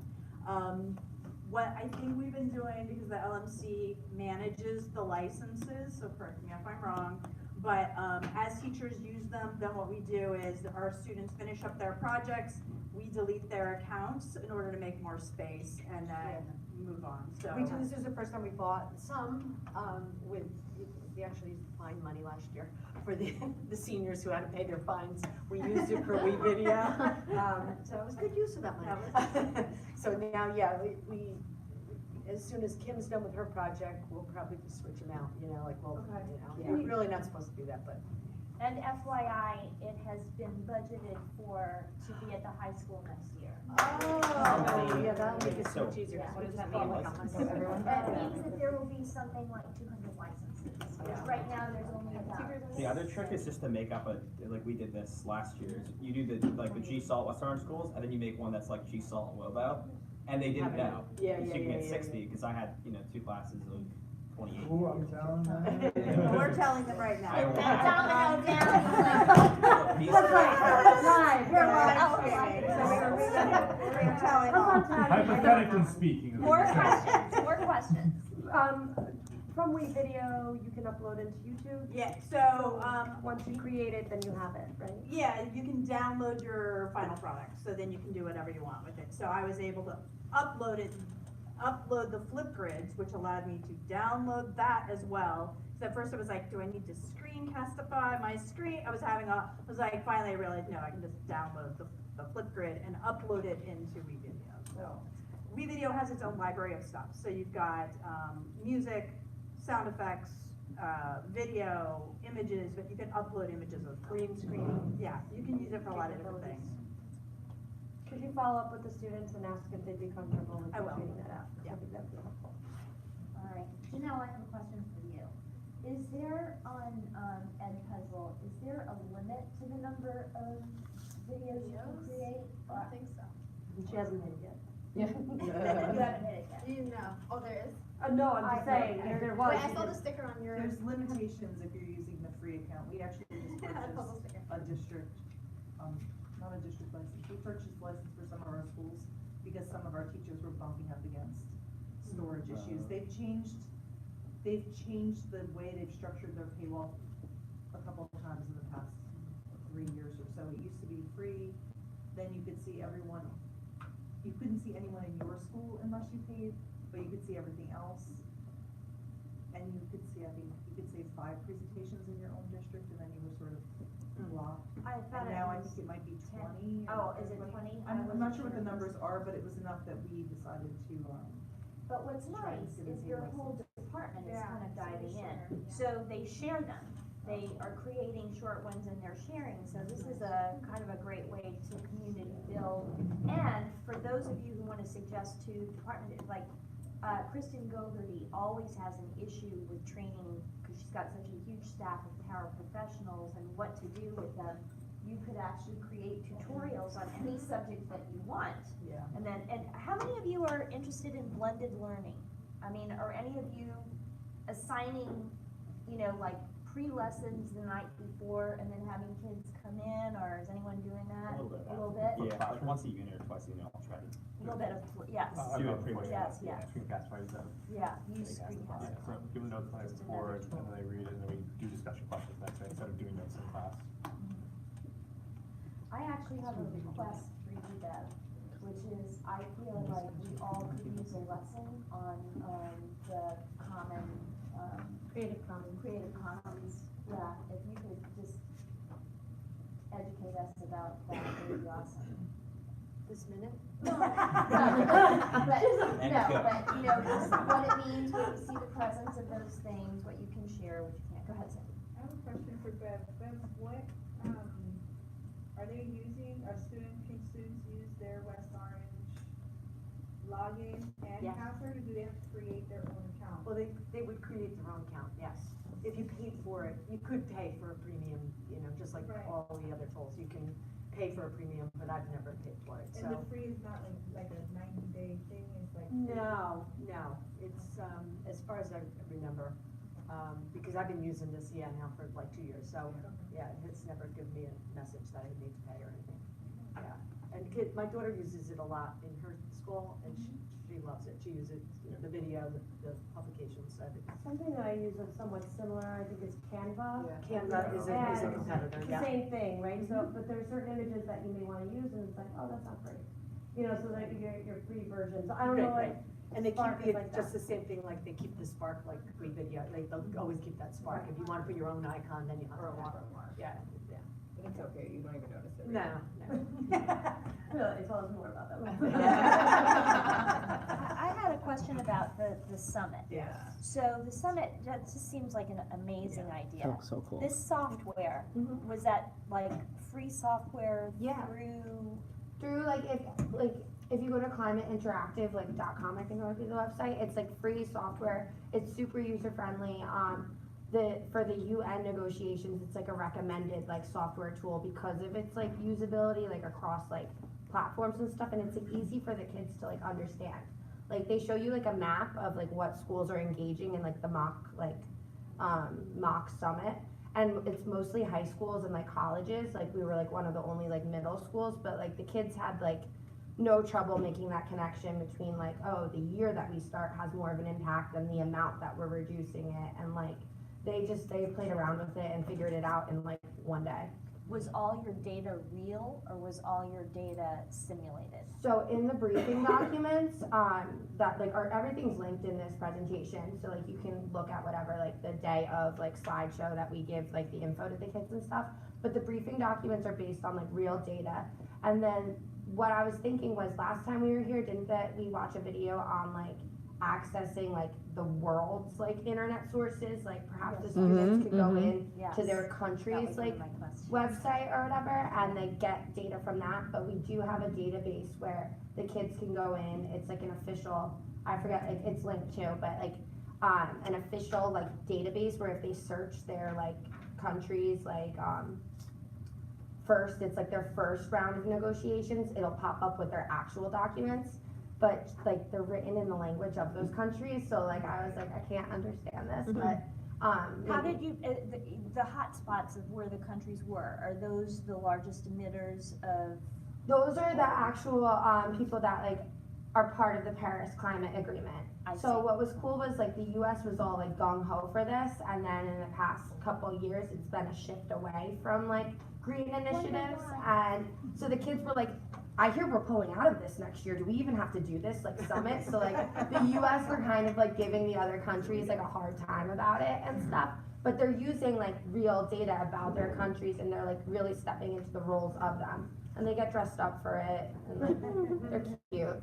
So you simulated the UN experience for them? Yeah, like. And to- who did you bring in? You said staff did? Yeah, so like usually like Stephanie's the UN Secretary General, but this year she didn't. This was the third or fourth year that Liberty's been doing it, and this year we just had another teacher do it because Steph got there late. But then like press comes, so the newspaper club people get out of class too, and they wear press like necklaces, and they like tape it, and then someone from the high school came too. And the parents are invited. We sent those invitations out, and a lot of them wanted to be lobbyists or activists, which was fun and cool, and they spent most of the day with us. Alyssa, are you doing this across multiple sections, or is it running once across multiple sections, or is it running? It's like, we did it with Again, our honor multiple section, times. so there's two sections of 8th grade honor science, and they're both the same like period, so like we just combined those two classes, so we had around like a little less than 60 kids participate in it. So each group had 8, and then one group had 7 students. And But it's all internal, right? yeah, so that day, they literally get out of all their classes except for last period, because it takes most of the day, and they go through the negotiations round. They're in corners, like making deals, they're like talking to each other, they're like networking, and then they like hand in those proposal forms with those agreements. And then we input that data, and they watch it on the big screen like go down, and then they go through another round, and they try to like bribe each other with more money. It's like, hey, we'll build you schools if you reduce your like emissions by this much. So they know that info about the other countries, like you need more schools, or like you need more money, and they'll like bribe each other, and they'll see that in real time, and then, yeah. Also known as diplomacy. Right. So my question for you is, why just honors? Why wouldn't other classes get to do this too? Well, I mean, it is like yeah, it would be nice to open up to like everyone, but just I guess in terms of like logistics and stuff, like it's hard to get like every student, and the groups would be too big, so sizing, it would have to, I guess, be staggered by like combining periods each day. Summits maybe? Yeah, it would have to be like multiple summits, just because even this year was like the biggest year. We had like an influx of parents wanting to come, and we had to move it from, usually we're in Peggy's room and we kick her out of her classroom for that day, but her room wasn't big enough to support it, so we moved to the auditorium. So it's more of, I think, like a managerial thing, because like after they wrap their head around like the software, I think they're all capable of using. It's just really like breaking down those briefing documents, because they do use sophisticated language, because these are like legitimate like documents. They're not like lowering it or anything for them, because it's not really meant for like middle school students, but they're capable of it, so why not? I honestly, there's a couple of things that I want us to raise our ears about. And I can tell you, stepping into a lot of classrooms, my ears are pricked about it. We do really interesting things with our honors classes, and we don't offer those same opportunities to the other classes, and I think we have to examine that. It's curriculum. And I also think that a project like this is so incredible because you're naturally scaling it, but this seems so scalable to bring in social studies, bring in math. I mean, to understand what you were showing there is a motion chart, which Yeah, and like, I didn't even like go into it, but there's other charts within that you could go and you could see how it affects like different things, like CO2 output or like the amount of like oxygen in like the atmosphere or whatever. And so there's all different like live charts they could go into and analyze, which is really cool. Yeah, I'm sitting here, obviously I teach earth science, at the high school, CP. Yeah. So I'm trying to think how I can make it work, cause this is something that would be great. Yeah.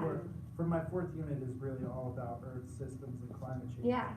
I'm wondering, like, and just, Like, shooting out the do you care if I pull up the website? So like, show me? please. Somehow hang out in on a day like this and be some element of that day. We had that conversation about how great it would be, even for my students, to see what they're doing at the high school. Like Shane, you see like they could go to like energy, CO2 emissions, and they could click on like these different ones, or like removals and land use. So I've done something like this in the past, obviously, I didn't go into like any sort of climate summit.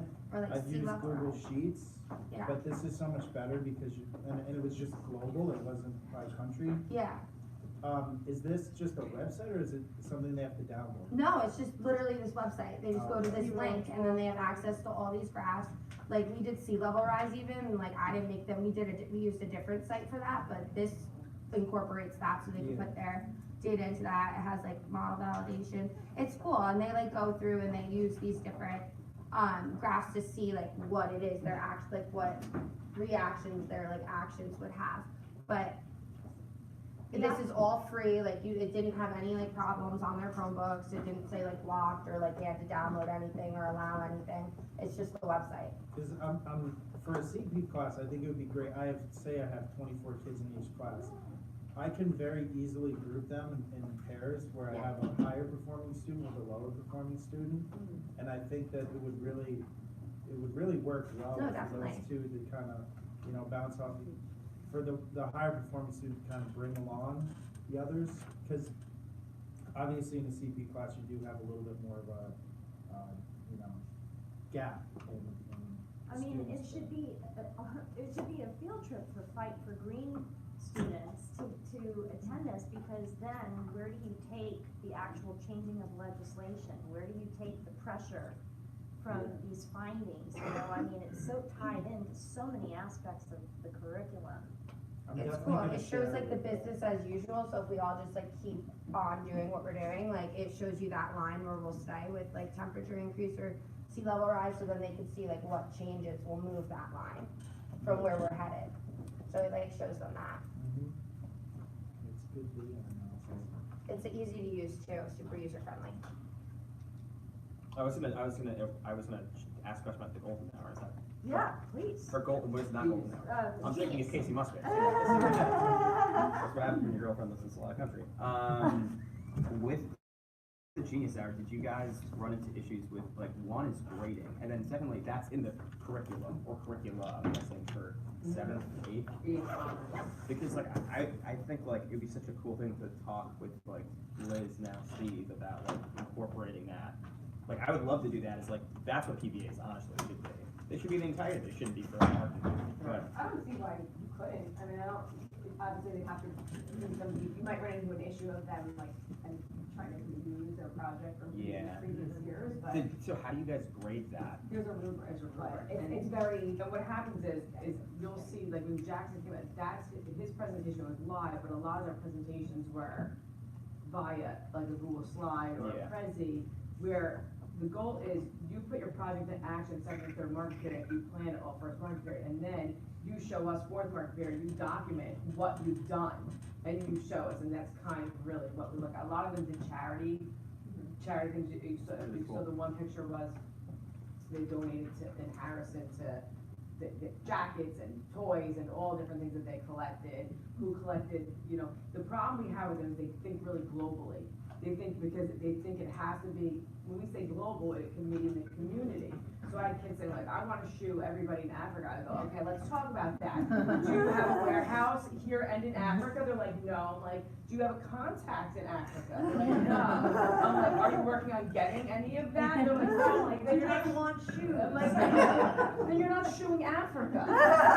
So I go, what are you interested in? They're like, I'm a soccer player. I go, you have extra cleats around? They go, yeah. I go, you think some kids in West Orange need cleats and can't afford them? They go, yeah. I go, why don't you go with that? Like, so they need to like, you have to have a lot of conversations with them. Like the planning process is more of a job for the teacher sometimes than it is for them, because they really don't know how to harness it in. They get like a big idea and they think they're gonna do this big idea. And some of the big ideas are feasible, but some of them are really like not. Tell us some of the big, tell us like the scale of ideas that you've seen. So we've had from, anybody have Antonia Cambolis at the high school? Antonia has a brother at the high school, Christos, who's autistic. And she felt very close to the special needs population in our building. So, and she's a theater drama kid, so she did theater drama workshops with them through Patrick's class. And videotaped them but did research on what's the best ones to use with kids with those disabilities. They have to show that research piece that like, it's my interest and I need to know more about it. What's one of the most global ones, do you think? The kids created charities. A lot of kids work with humane societies.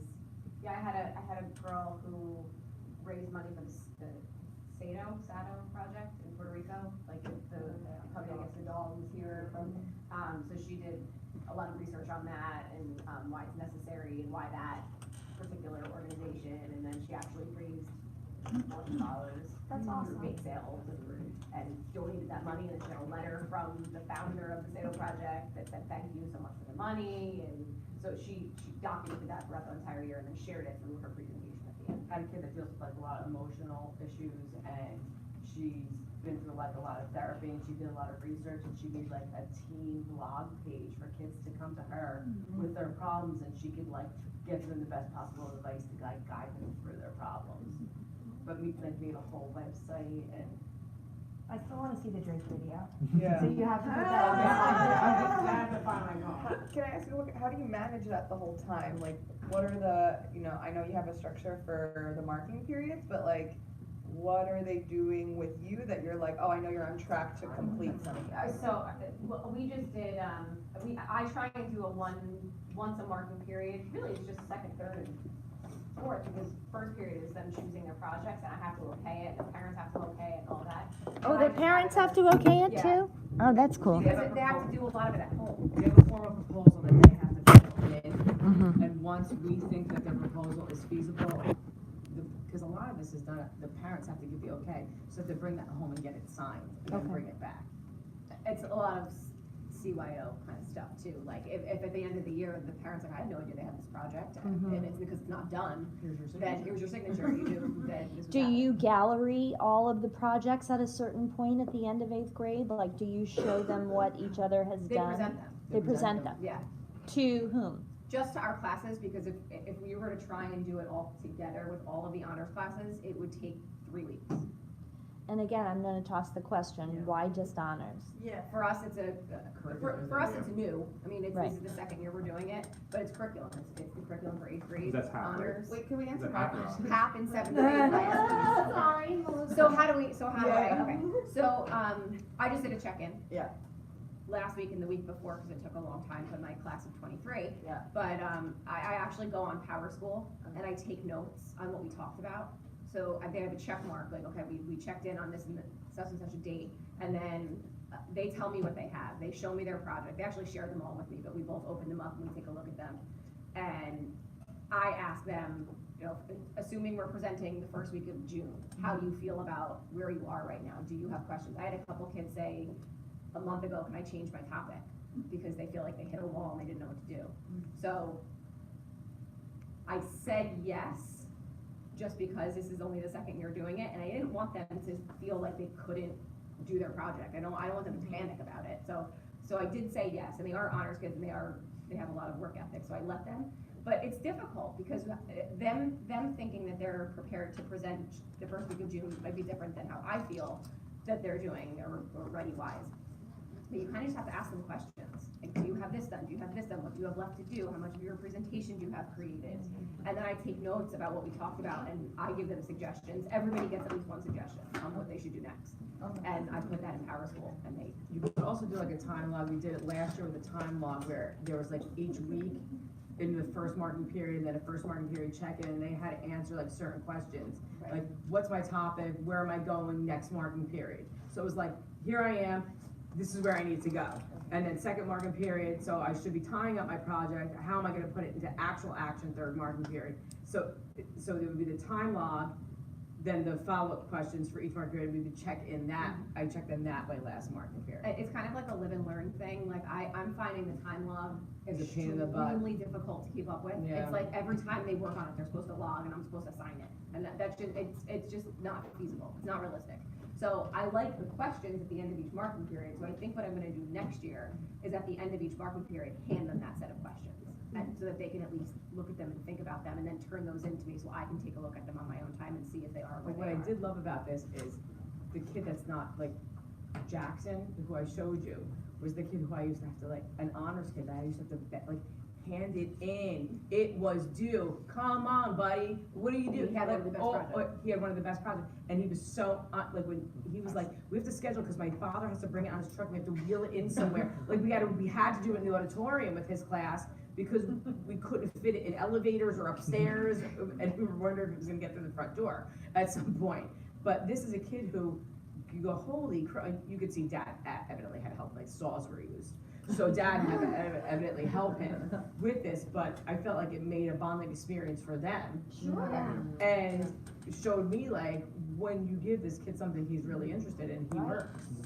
Which is why in CP it might be a good idea, because Right. a lot of them don't work. Yeah, I was trying to bridge the conversations about, you asked the question of why that doesn't happen, because I asked the same question, and also the conversation we were having about dominoes, and I think that one of the things that, like, I've done curriculum writing the last 4 years, and I've run into conversations again and again about what does a CP curriculum look like versus what does the honors curriculum look like, and every single discussion I have, whether it's with teachers, some teachers, or supervisors, it's, oh, well, they can't do that.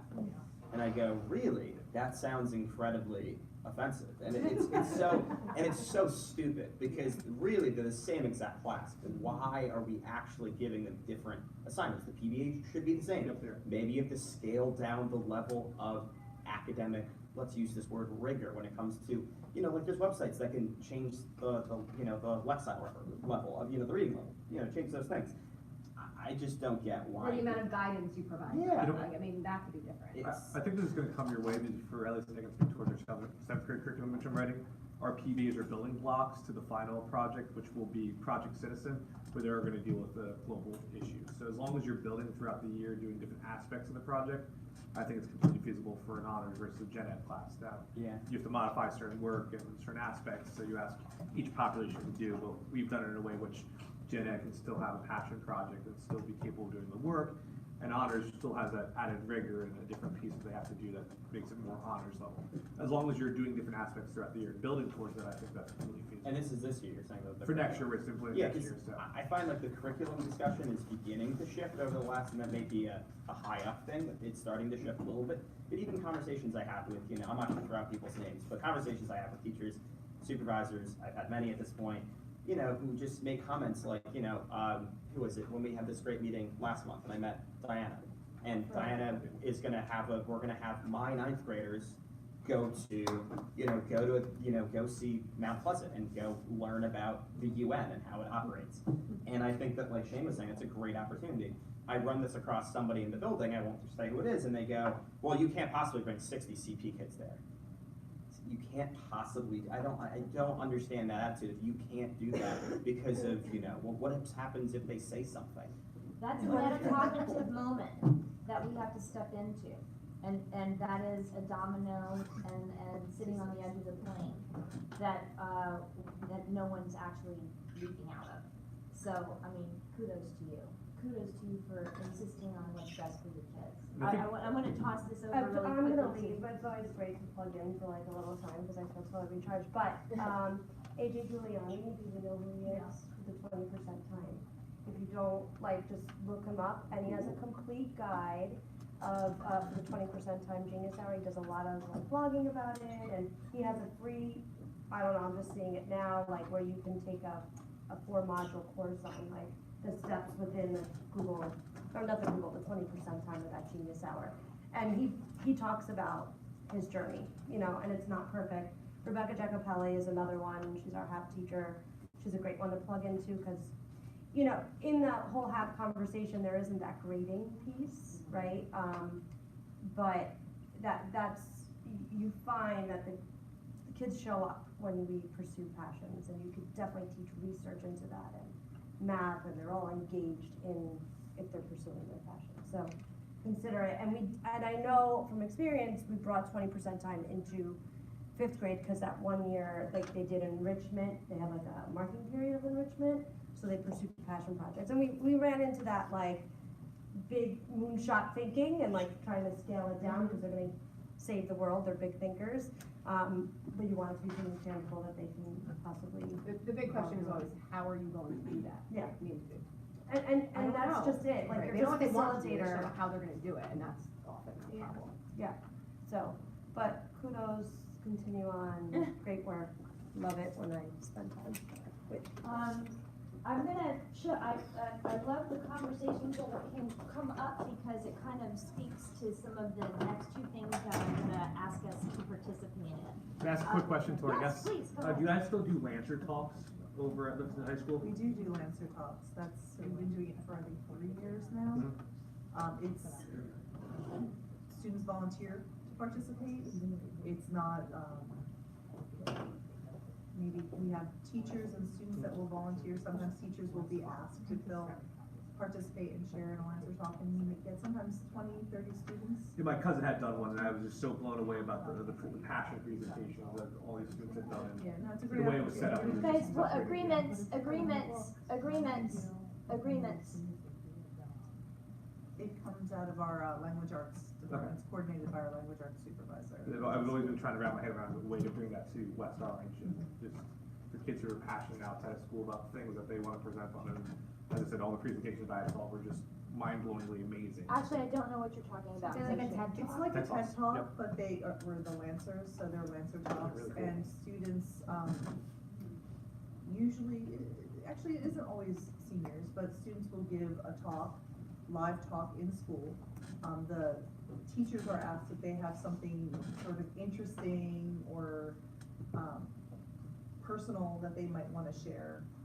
And they do a live talk in school. All those talks are recorded, and then, they're put on the website. So you can probably, I don't know if they're open outside. You might have to be logged in to see them. I'm not sure if they're open outside of district. But, you know, but we've had everything from students talking about, participating in, like, March of the Living and how that was life-changing for them. We've had teachers talk about, being a Cuban expatriate and their experience with sort of leaving Cuba and, coming to the United States, sort of an immigration story. We've had, teachers talk about sort of dealing with, death in their own family and how they sort of reconcile, the pain of grief.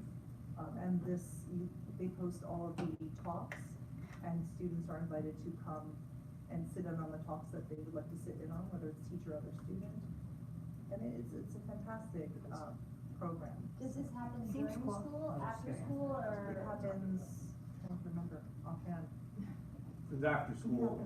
It's after school, is towards the end of the year, I believe. It is toward the end of the Couple years year. after I went to I one. can't recall if it's during school or after school, and that, because that might have changed. The one I went to was after You went to one school. I don't know how it's been years since Yeah, my cousin graduated. And it's all grade levels? It's all grade levels.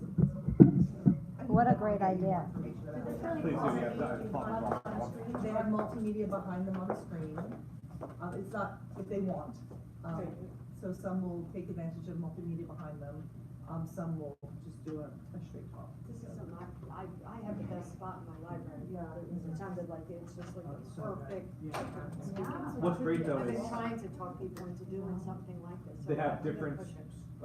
different people doing their Lancer talks at the same time in different areas, so you can choose kind of kind of like a menu, which ones I'm interested in to see, so of course, you're gonna see your family members, but it's like, oh, let's go see this other one, and is there other areas, I'm interested in this topic as well, which is really cool. So it's like one day, or not one day, but you have a day where many, speakers are presenting at the same time. Like, we were in like the orchestra room or something, there's one going on down the hallway. Yeah, which is one of the bigger rooms. I'm trying to think, I think they've done it also, they might have done it in the past where they've had two different sessions, like they've had an evening one and a day one, but I'd have to check that. Yeah, you might get this information, because I've always been trying to wrap my head around how to do something similar here in West Orange, I think it's awesome. That is super cool. Yeah, they were, All right, let's see if I can pull it up, but they're, I don't think any of them were longer than 20 minutes. Okay. Each talk was 20 minutes? I think that was the max, I'd have to check though. Okay. Thanks. Tanya, I sent you an email of Jackson playing his work. Oh, you did? Oh, nice. Let's see it. Oh, little kids. Let me hit refresh. You see it?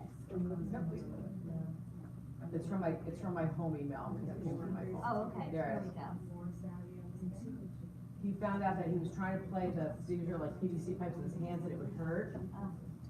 And so he chose to use his slides. Okay. It was like Nike slides. Made the best sound. He tried other things. He tried spatulas. He went through the whole. His Nike slides were His just. Nike slides were the best. They were like a little flexible. Love that. His mom must have Is that the scientific method right there? He's like, Mom, I knew you slides. Or like, Mom, can I use this? Can I use this? The control is the hand, right, scientific method, control is the hand. Why? What's happening here? Do I not have this Apple thing here? That's because it came from my phone, maybe, I don't know. Really quick then. While we're waiting, it's the 30th anniversary of the World Wide Web. Oh. How many of you were teaching here when the World Wide Web started? Is there like a plan? Right, if you enlarge. This newfangled thing. Oh, another new thing, come on. You can't see the play button? No, I think. There we go.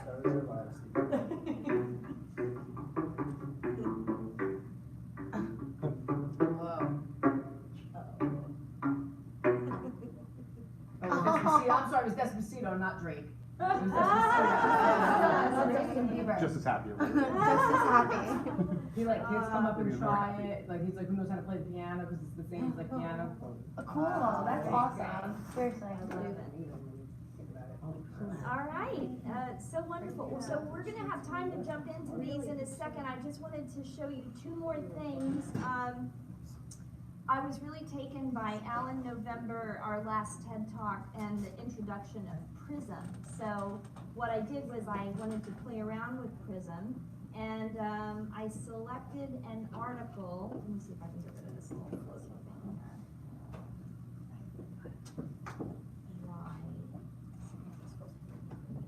So if you click on that Game of Thrones picture, Casey Bell is someone who is an educator, tech guru. Hold on, I guess I have to sign in here.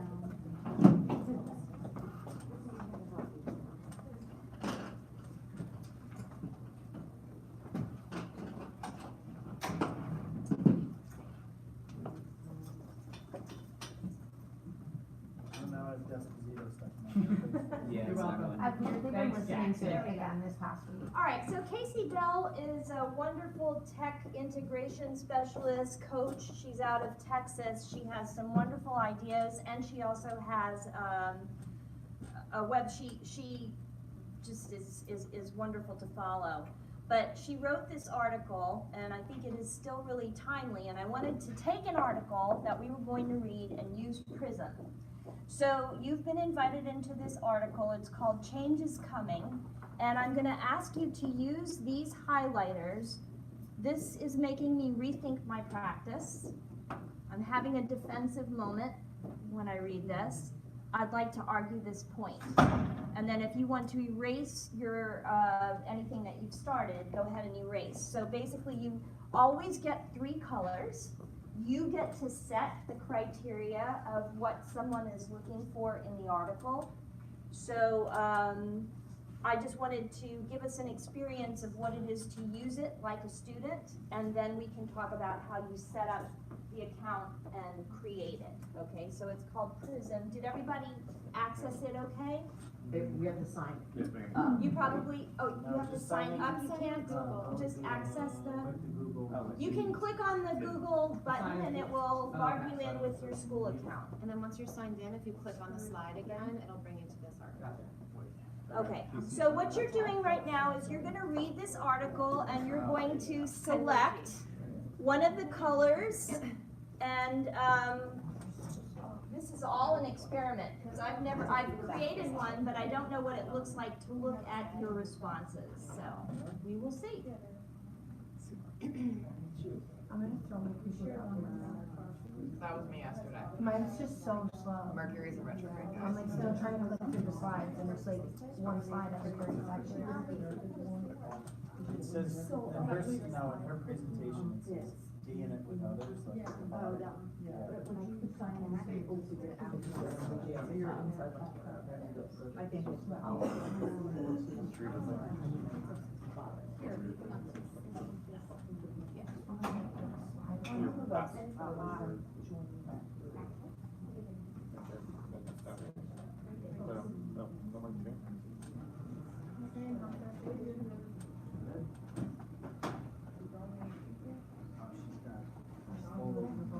Tanya, but I'd like to argue this point. Do you mean defend, or you mean like?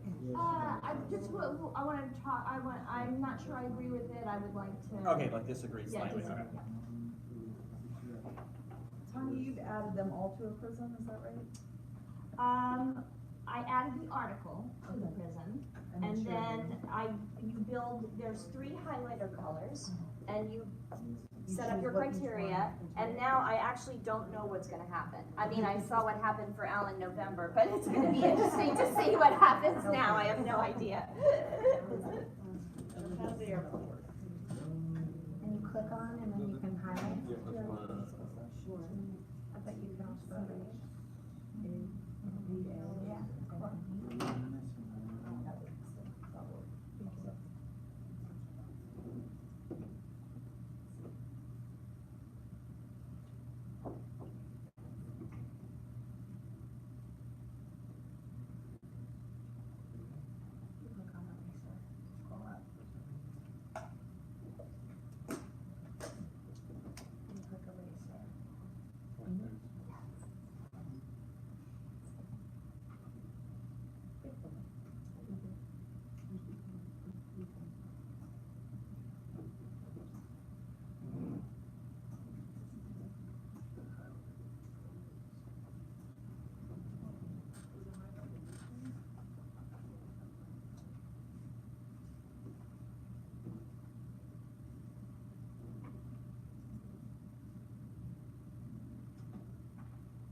So that's the most annoying thing ever.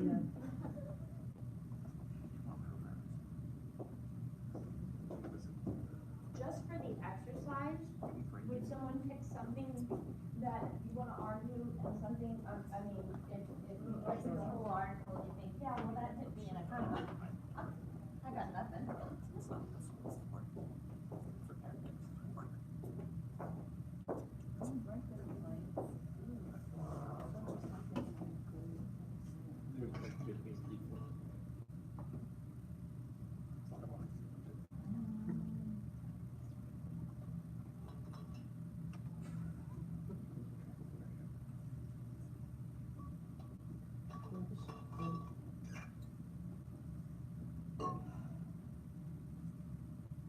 Those are done over the same credits at the end, so.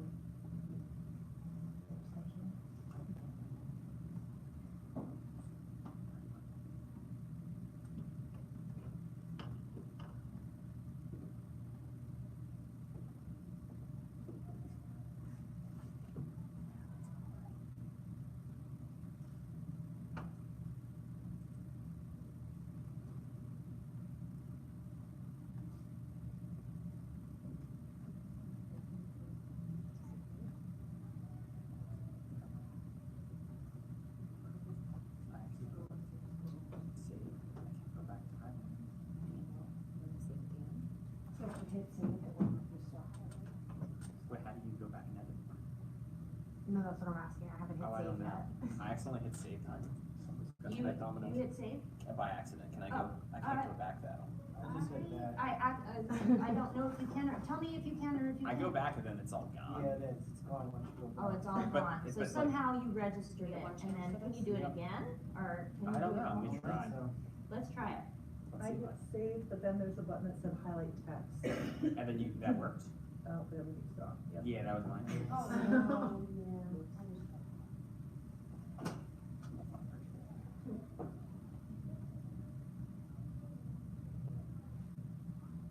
So wait, we don't hit save when you're totally done? Don't Then do it you until go- you're totally done. Got it. This is gonna be like the NJ slob. When do I save?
When I hit save, it just changed the color of the thing that I highlighted.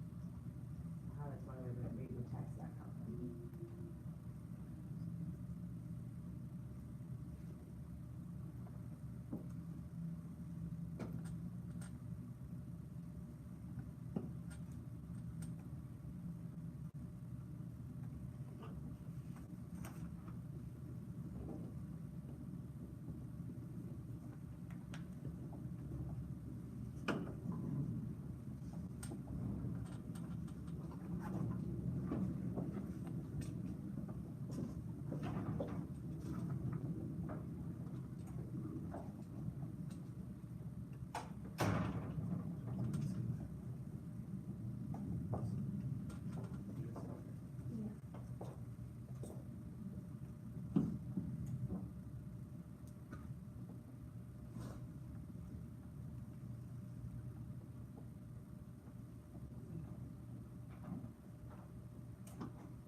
So this is interesting because I'm noticing now that there is a running number here. It says 7 users contributed to this visualization.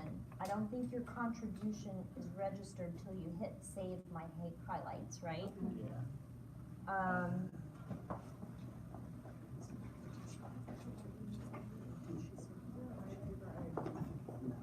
know, but I think she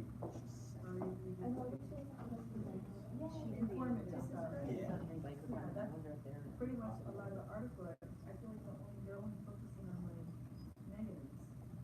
Yeah, I agree with that. I feel like I'm a report, you know, that can support, so it's hard to use it. Okay, so if you haven't totally finished, that's fine. Really, this is an experiment, because I didn't know what this would look like, and I wanted us to use it as a student and as a teacher. So what I did was, I created an account. It was pretty easy to create an account. Just use hit your Google login. When it came to you have the ability to browse through some existing, a library of many existing articles on a variety of topics. Actually, I'm also experiencing a delay. So here's the library of things that are created, and you can see that there's over 1,000 of them, and I did not find a place to search easily. So the library did not prove to be of great value to me, because, you know, if what I wanted was down around 1,215, I wasn't ever gonna get there, right? But it does create an area called My Prisms, which is the prisms that you end up creating. I don't know if there is I don't know if there's a maximum. The site actually warns you that this was created as an experiment by, I don't know, some university. And they said, so sometimes it will crash if there's huge user, you know, like I don't think you could put this forth at a convention and have 1,000 people get on and it would go smoothly. However, in a classroom, I think it's probably fine. And so to create a new prism, all I did was click on create a new prism. And then in here, you have to put the text content of your article. Over here, you put your 3 facets, and it does look like it keeps a record of other things that you've used, but, you know, we can talk about how a myriad of possibilities of what the 3 things are that you're having someone search for. You have to put in the title. You have to put in the author. You have to put in the publication date. I'll be right there in a second, Kim. You have to put the language that the article is, although I don't know if that means, and this might be helpful for you, Amy, I don't know if that means that you can then switch language. So, yeah, so maybe you want to test that at some point. Oh, I was going to give you guys a break and I didn't do that, did I? I suck. I'm sorry. Then you have to put the description of what your article is about, and this part I was actually shooting in the dark because I don't know a lot about the variety of licenses, but you have to acknowledge some level of the Creative Commons about the licenses here, you know. So if it's a blog post, isn't that it's public at that point? Like you're not using it You can use fair use to for make money everything. or Correct. So I put something like, what did I choose? I just put down fair use. You put fair use? Well, that just means that using for educational purposes. I put it for Not a copyright law. non-commercial. Because I had no idea what I was doing. Okay. Okay. No. All right, after you create it. But fair use is fine. When you do the Fair use is lesson, fine. we'll The copyright law, you can use anything as long as educational purposes. After you create it, you'll see that I have only got 2 created here, but this is interesting that it is now distinguishing what I've created with what you guys have highlighted, okay? So if I now go into this article and I say, well, let me visualize, I can either go in as a participant under highlight and do action here, or from here, I have the ability to save, and I have the ability, oh no I don't, let me go back to here, to visualize. So visualizing means that I'm seeing your work, okay? Then over here where it says winning facet visualization, when I click, let me see, I did click on something here. Font size.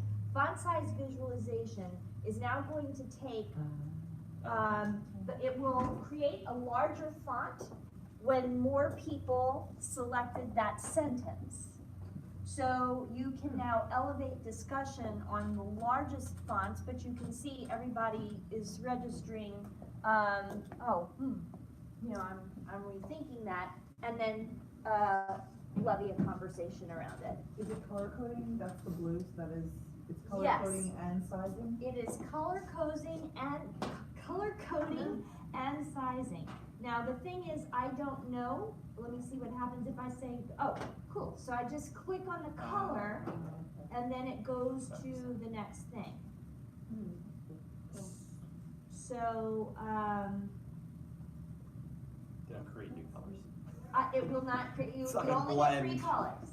You only get 3 colors. And I saw a multitude of,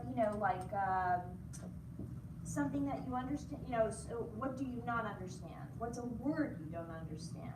What would you like to talk about? To, find evidence for da-da-da. This is, part of the this is the theme, this is a biased statement. So it has great possibilities, no matter how you want to use it, and you can say, it is anonymously lifting like a word cloud where there's, a desire to have a conversation. So let's just take a look at the content now. Tanya, I'm just thinking, just because our database is like, we have opposing viewpoints and points of view, both of them would be so wonderful with this. Like, I agree with this point, I totally disagree with this point, and I'm not sure how I feel about this. Where you could just really do a lot, like debate work or persuasive, essays, that kind of thing, just reading any controversial issue that's current or just really good. I think this would be awesome. I think it would be awesome too, and it was really pretty easy to use. Go ahead, Kim. So I just wanted some clarification about how you uploaded your text. Okay, I literally copy and pasted. You just went copy, Yes. upload, okay. Yes. Alright. And So there there's was not an option to like upload something from a place? I don't think I saw it, Okay. but you tell me if you run into it. I didn't see any, but I copied and pasted, and then actually Casey Bell's blog has ads in it, so I had to remove her ads and then just have the text of it.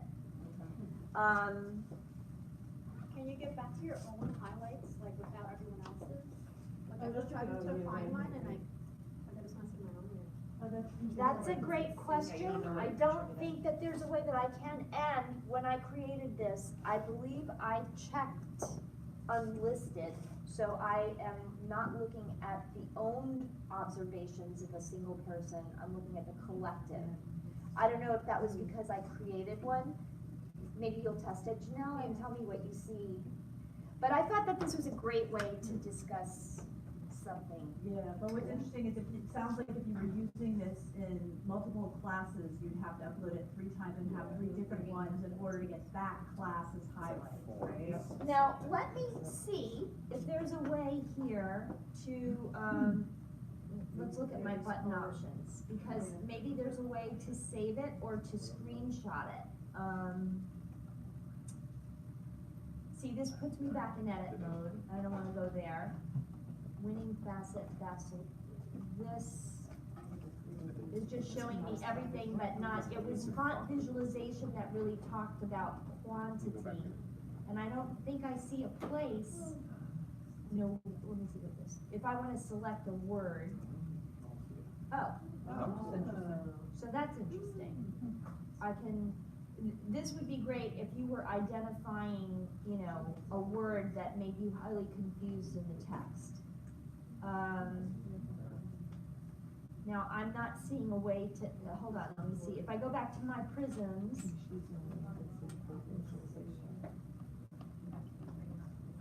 Yeah, I'm not seeing a way to save it so that it would be cleared. Oh, well, hold on. I guess I could highlight again. Some of the articles I've sent you. And now That's a good question. And, because I don't know what will happen if you would take the same article and send it to a different class. if you, whatever it's by name, or if it identifies because if you called it one, or period, such and such on the title. Right, I don't know. Alright, we'll play with it. Play with it. It's a great idea. Yeah, I think it's a great idea too. I just wanted to test it because it seemed like it would be, so useful to so many different subject areas.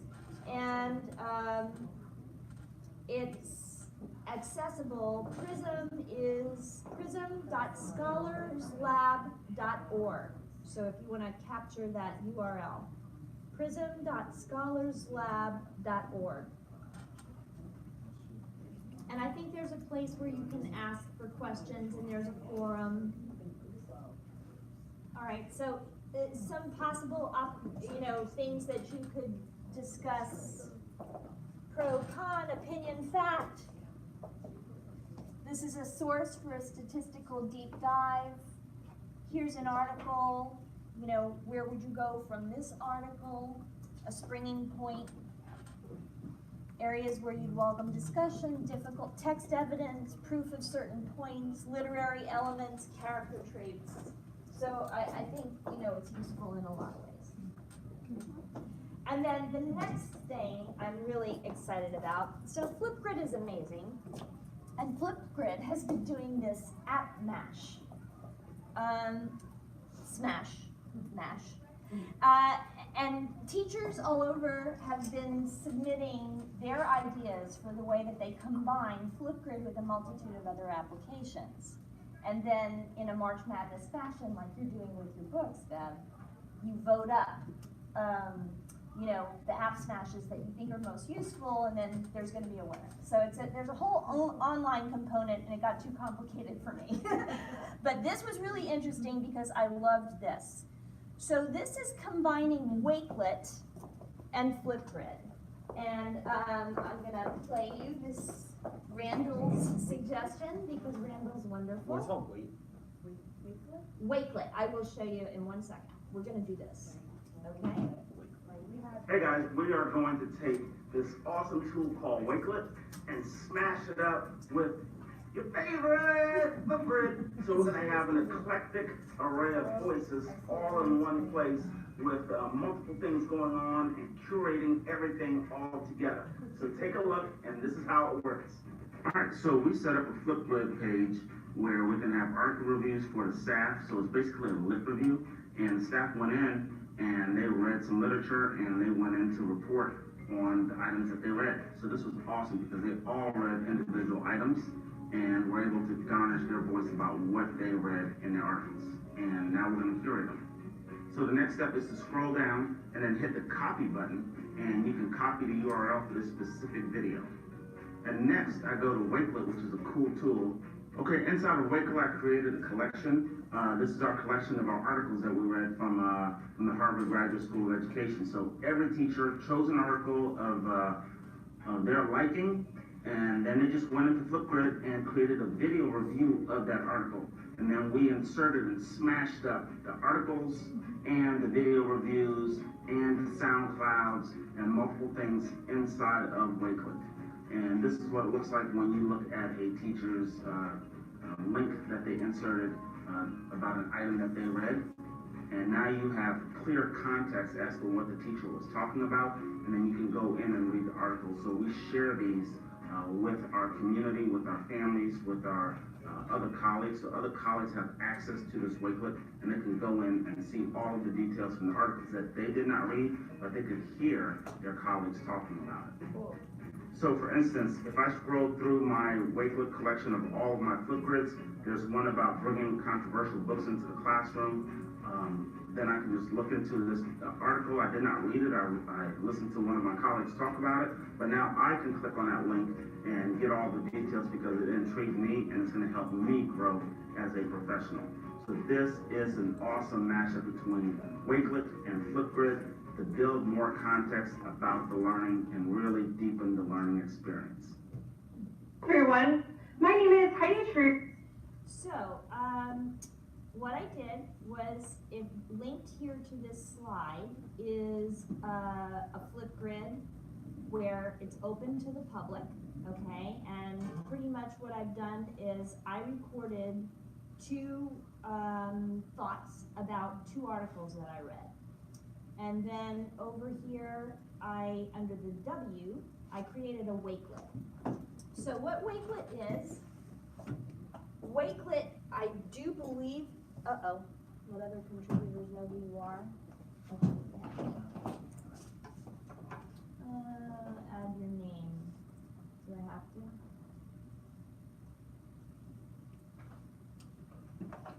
Maybe I have to log in. There we go.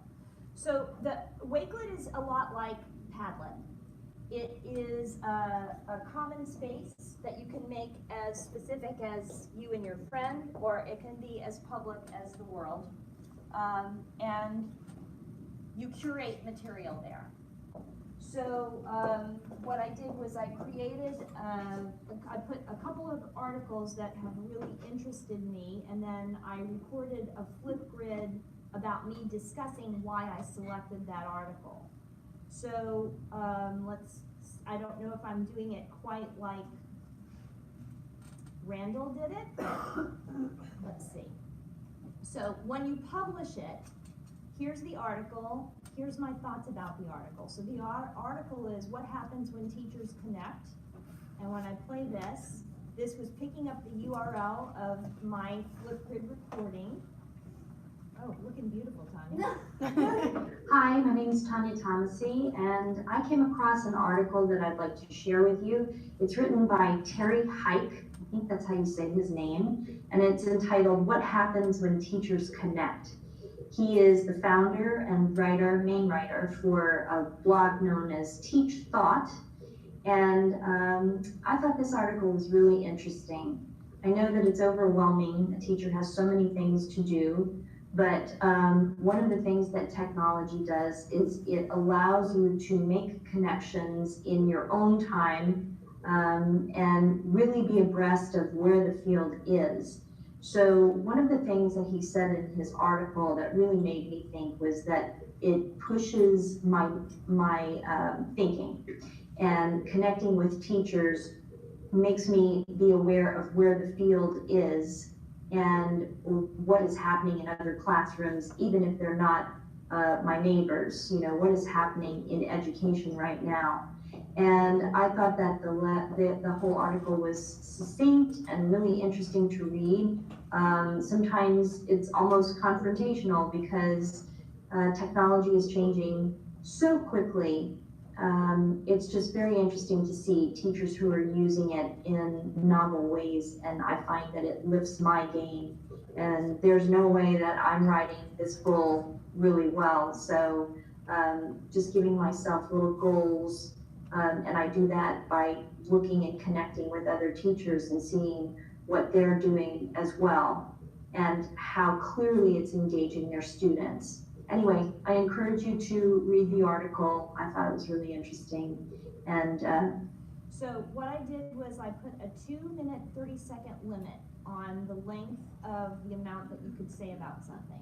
And I thought why I was drawn to it, overall view, aerial view of what it's about, and also maybe lifting a line or a specific point in the article that spoke to me. And then when you record something, it has its own little URL. You copy that URL and you put it in the Wakelet, and you save your collection. This Wakelet is open for us to contribute, so I just want to take a look, and Greg, you might find one of these interesting. I put what happens when teachers connect. Well, we're seeing that. How do we prepare students for lectures? And the reason that I selected these 2 articles, they'll need it for high school, is because at our last meeting, there was a lot of discussion about, I want to make sure my kids are prepared for the college lecture, for the college essay, and therefore I don't do all the fun little things like book snaps. I try to immerse them in the hell that they're about to start into. And it's an examination of that thought and that mindset, and you're not weighing in on it. You're just literally putting forth the article and why it grabbed your interest. And then, Greg, you might find this one really interesting. This article is the difference between honors and regular math class, and it's a whole dive into the conversation that you were having, but it was around, if we're teaching the standards, you know, then how can I deepen experience? And so what some schools are doing, this guy, Robert Kaplinski, Jess, you should follow him. I do. Oh, you do? I wrote some of his stuff Oh, into the you curriculum did? last year. Oh, awesome, okay. So you know what I'm talking about. He puts forward a lot of stuff, and he kind of lets it land in his Twitter feed. And sometimes there's not a lot of solution. Sometimes it turns a little bit into an echo chamber. I love that word. That was Diana. But this raises some points. And what other schools are trying to do is they're saying, we're no longer calling an honors class, but we are giving the honors student in that class the ability to go for an honors experience. So by doing more, deeper, you know, different within the same standard, they're getting a higher level A than the kid who chooses a less rigorous path. But at the same time, it's apparently elevating the experience in the classroom. So it's an interesting thread to follow. I thought this might be a kind of interesting thing for us to do, to pick an article of anything that interests you. You could start your own collection. Your collection could be around your topic matter, around a cause that fascinates you.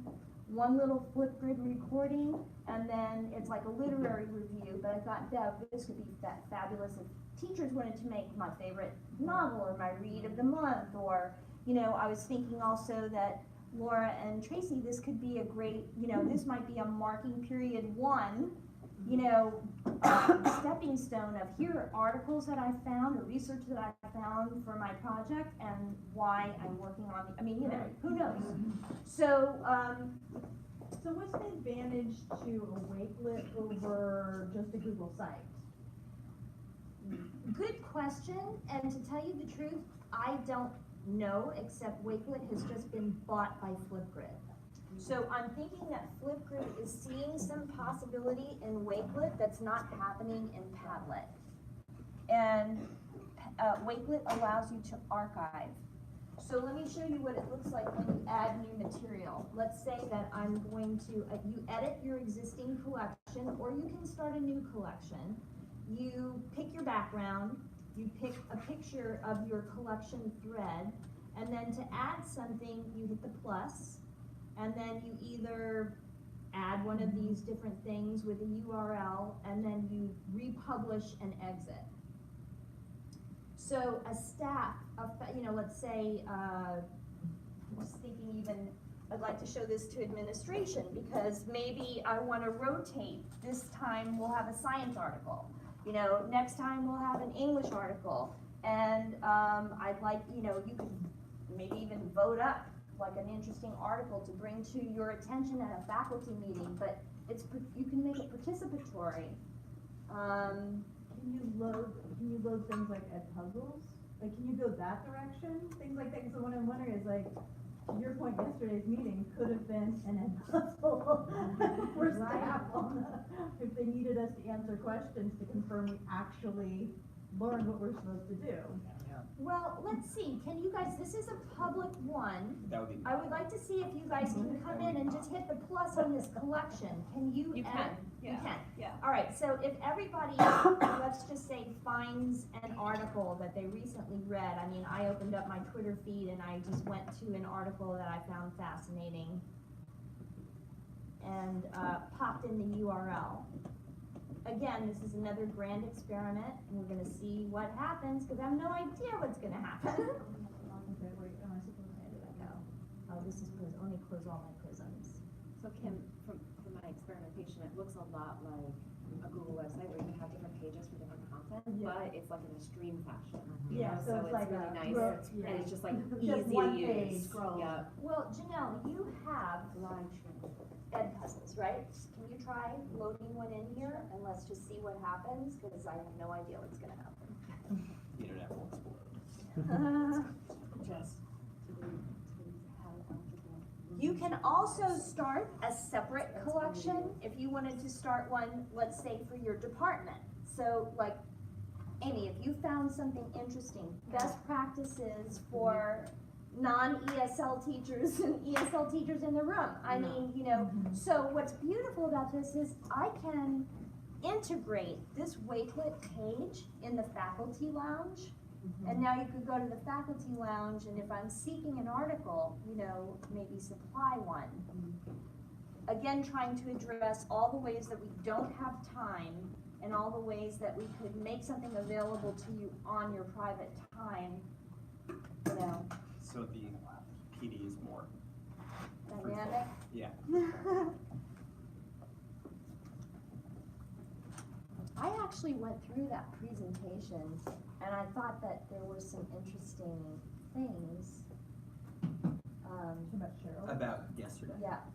Well, yesterday's, and I try, the minute I see those Danielson presentations, I want to just take an narcotic, but I don't know.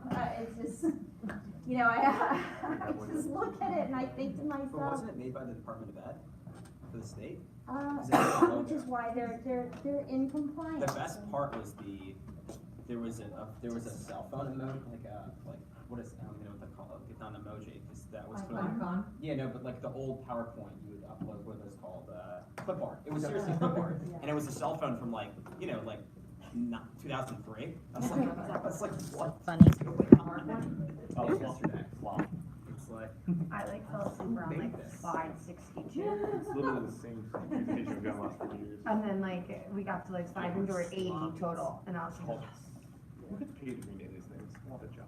Now, when you hit publish and exit, I also wanted to show you all that whatever you're putting in, I don't think we can see yet till you hit publish and exit. You also have on these wakelets different views. So a media view allows you to see a little description with an icon. But if you select easy reorder mode, it's more just the top line of the title and who added it. And then I think there's a third view. Grid. I think grid is one. Export the collection as a PDF. Oh, that's good too. Cool. That's nice. And you can move things up and down, which is also good. So if I wanted to, if an article is old, I can move it down my thread. I could maybe do my last postings.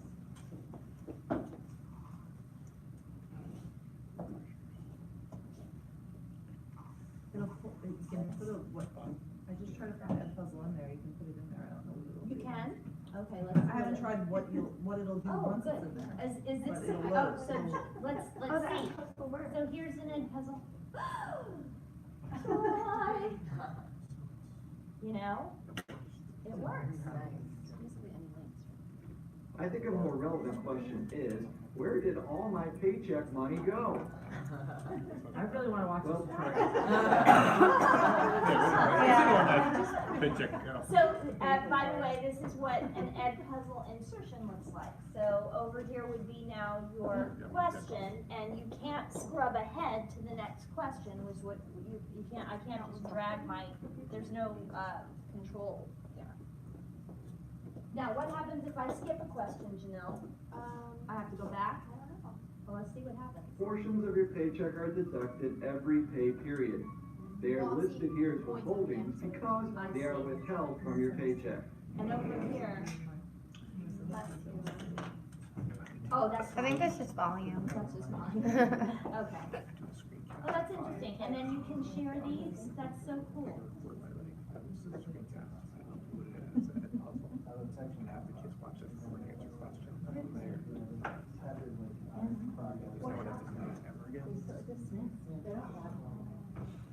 Now, how do I know? I don't know if I have to hit refresh and just automatically refresh. But what's great is then you can embed this collection in a website.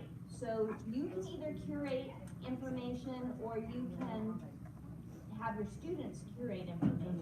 So I'm brainstorming here for math, but I can have one of these pages around a topic, and I can have a Khan Academy video. I can have different resources that I curate, and then they could even respond with footprint videos and say, I still have questions on this, and then I could add something else in. Yes. You know, so it could be like a back and forth. Yes.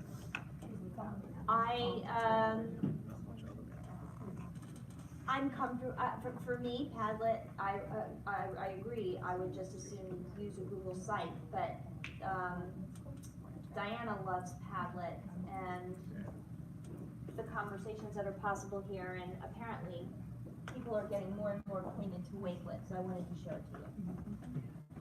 So, what I'm gonna do, since everybody asked for a little bit of time to play, is, I wanted to show you one last thing, and then I'm gonna just give you the last half hour to create something that you can use for class, or visit with people who presented any of these materials, play with these materials, maybe app smash yourself so that you can take it back to your classroom tomorrow, because you guys asked for that sort of thing. I want you to know I'm trying to grant you as much that you asked for as possible.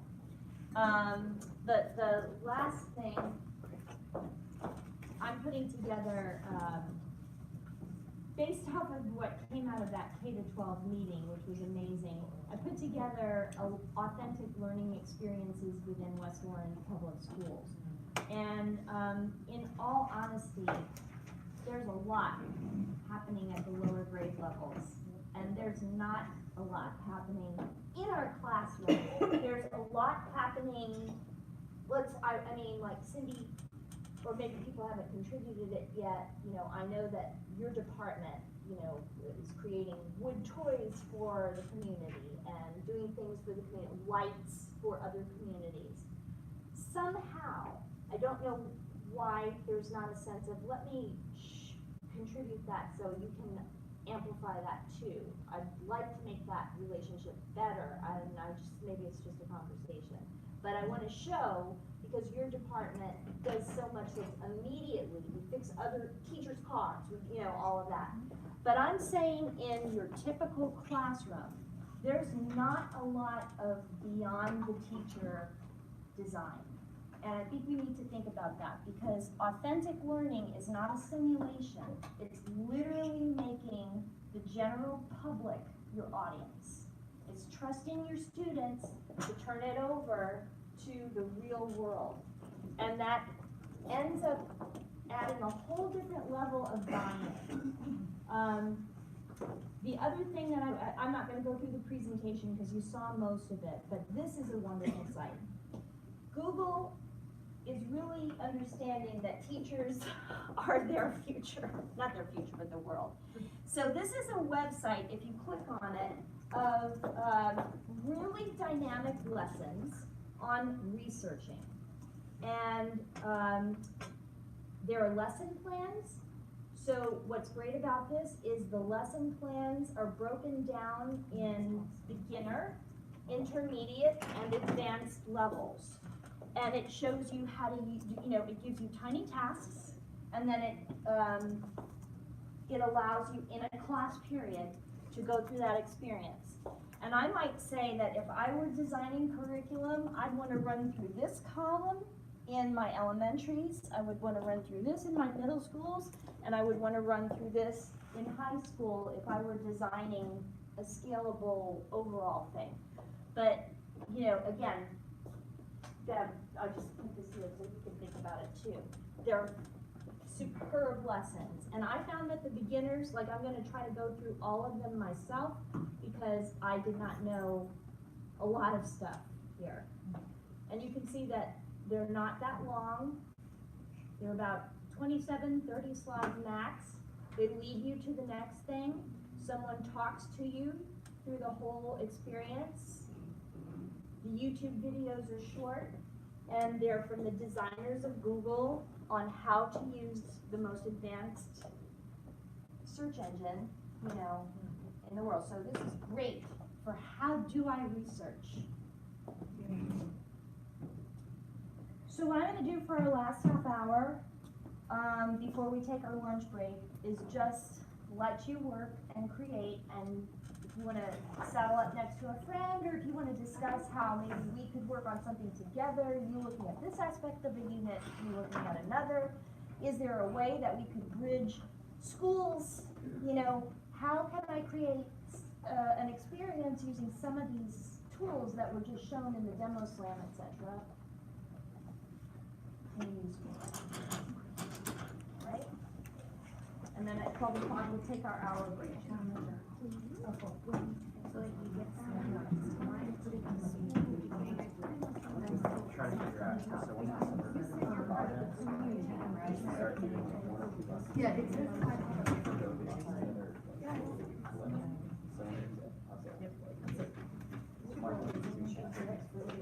Yeah, I'm gonna try to use it.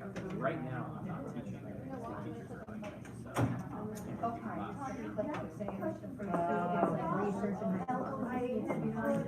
And then I just click on this and it'll take me down to where her hypothesis is written and like all that stuff.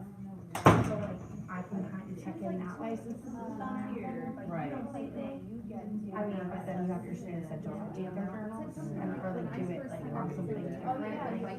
But this is my first time trying it this way.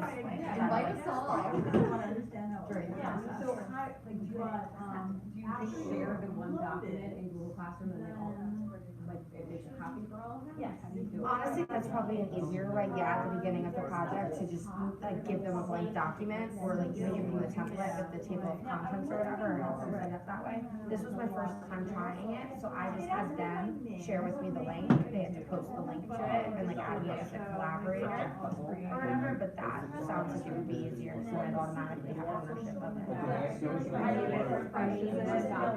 Yeah, okay, I'll let you know, okay. Yeah. Yeah. Mhm. They're already, if I make everybody a copy. Then they have that, and then you can go in and just, yeah. To have something, a learning process, yeah. Because it's like, it's like, getting the parents to sign it, because this, if they blow this project off, the highest they can get is like a D for that learning period. Yeah. Like, cause this is their major grade for third marking period, and they've had 2 months, they're like nearing the end of it, but I had people like this week be like, I'm gonna switch, right, and I'm like, it's been 6 weeks, like, no. Yeah. But also I'm like, if you're really not gonna do anything, then sure. Sure, but that's why I said yes, because like last year I had not one kid wanna switch. Yeah. This year, I have kids who aren't as real as so as soon as they hit a wall and they don't know what to do, it's easier for them to drop that project and pick something new. Then Those try kids it. last year were like, I'll work around it and I'll figure it out. Yeah. These kids are like, it's easier for them to say, I'm gonna choose something else. There's the no. Right. Or they're like, I don't like my partner anymore, and I tell them, I'm gonna do it alone, And like, if they take a partner, both parents have to sign the sheet, and I have people that are fighting with their partners, so like they broke up partnerships, and I'm like, I told you it's not to work with someone. Like, totally other. It's, yeah, it is what it is. Neither word. Yeah, right? Okay, I'm sorry. Yeah. You give them 3 days. 4 days, I say. Yeah,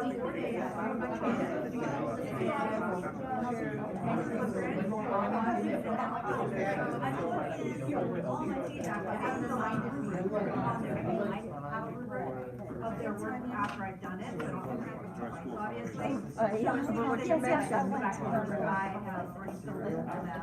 So there is a limited hours and help them, like, then I'll put it to 0 in. And not completed it, that's part of the deal. So that is,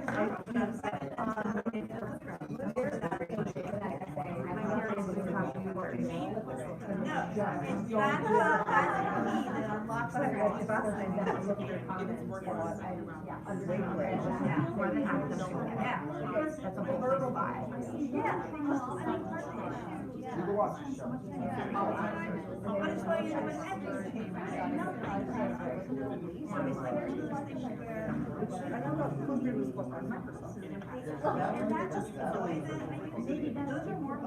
Maybe they were strung together in one place. Interesting. I like the way it looks. There's something about being able to add, there's things in Flipgrid, I'm not used to like this, because I use it basically for all that.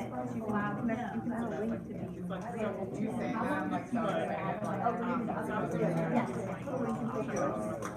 See, I've always emailed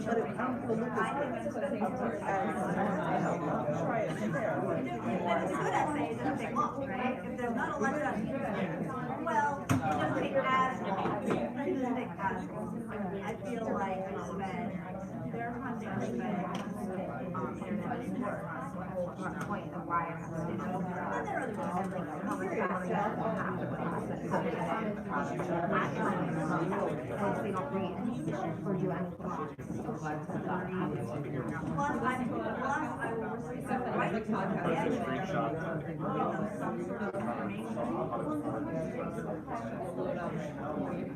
but I do it like almost sit there and do it. So that's where, okay, and it made stop. Yeah, so one of the things to do this occasionally, and then sometimes not do it at all.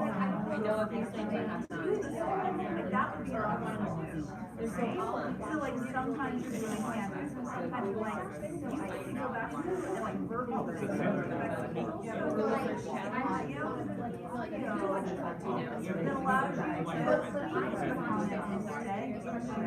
allows you to but I haven't used that. Yeah, no, that's what I'm always. No, that's my secret. Like, if Highlight, or you can put it in, like, you use Google Docs, you highlight the section and then the comment box, and they have the audio or something. I haven't done it. Because that might make it faster. Comment verbally, and just type it out. No, it doesn't even type it, it's literally an audio. They hit it, it's a little speaker. This is not happening to me. So that's an awesome feature. I gotta figure out how to make this faster. It's not good. You know? Oh, exactly. Right. Right, you gotta be careful with the audio. I don't wanna be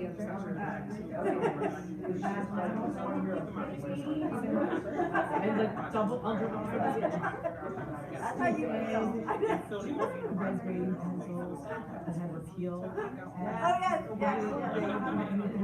You didn't have to, yeah, you didn't have to sharpen it.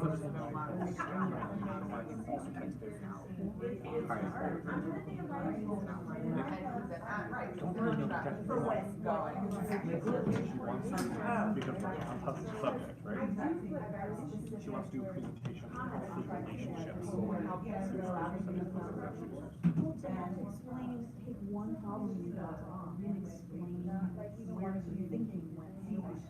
Or something, right? Like, whatever that thing is that's keeping, I mean, my goal was this, was what is keeping them from doing that? And irritating me, right?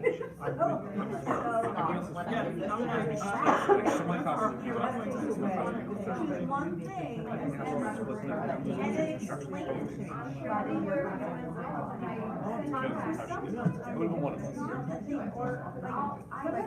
Like that half that aren't getting it on. And other times they make it the same.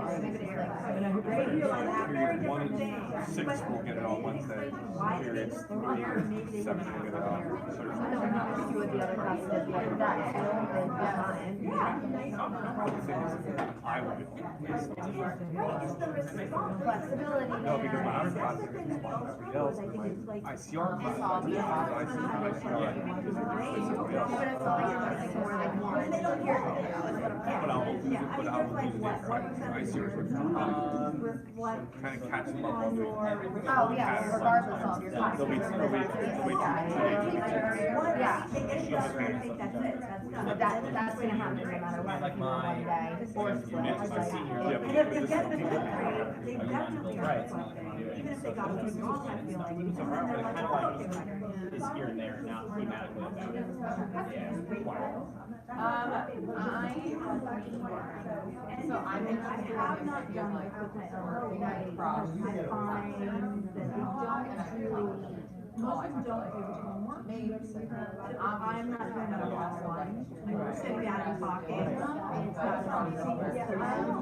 trying to figure out how to introduce it to those kids, and maybe it's simply making class time for them. Because there are. Right, that's what we'll get to. Like every class has a different vibe, so it's hard to know.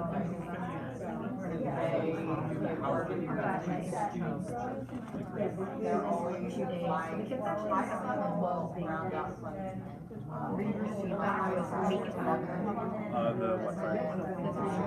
Oh, yeah, of course, it's very good. But they were like dragging their feet at first. They were like, So it's like my freshman, with my freshman, I have the entire introductions for. I didn't do any voiceover on that one, but you can do it on your phone and upload it from your audio. They're not social justice movement. Or they use your microphone. The dance culture. For juniors. Do they get blocked from anything? I'm wondering if there's like information that they can gain from Yeah. that can help them. Yeah, I haven't had that issue. Or history students. Yeah. I'm trying to think. So in terms of like, well, I think actually that's what would you hope that we would cover? Definitely, that you could definitely take it and be like, oh, like I can incorporate that. It's more because if we want to interest,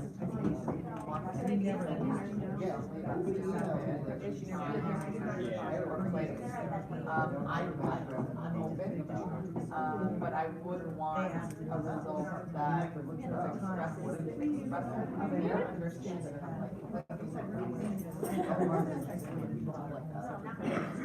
When they add in more than all of a sudden, because they are utilizing staff.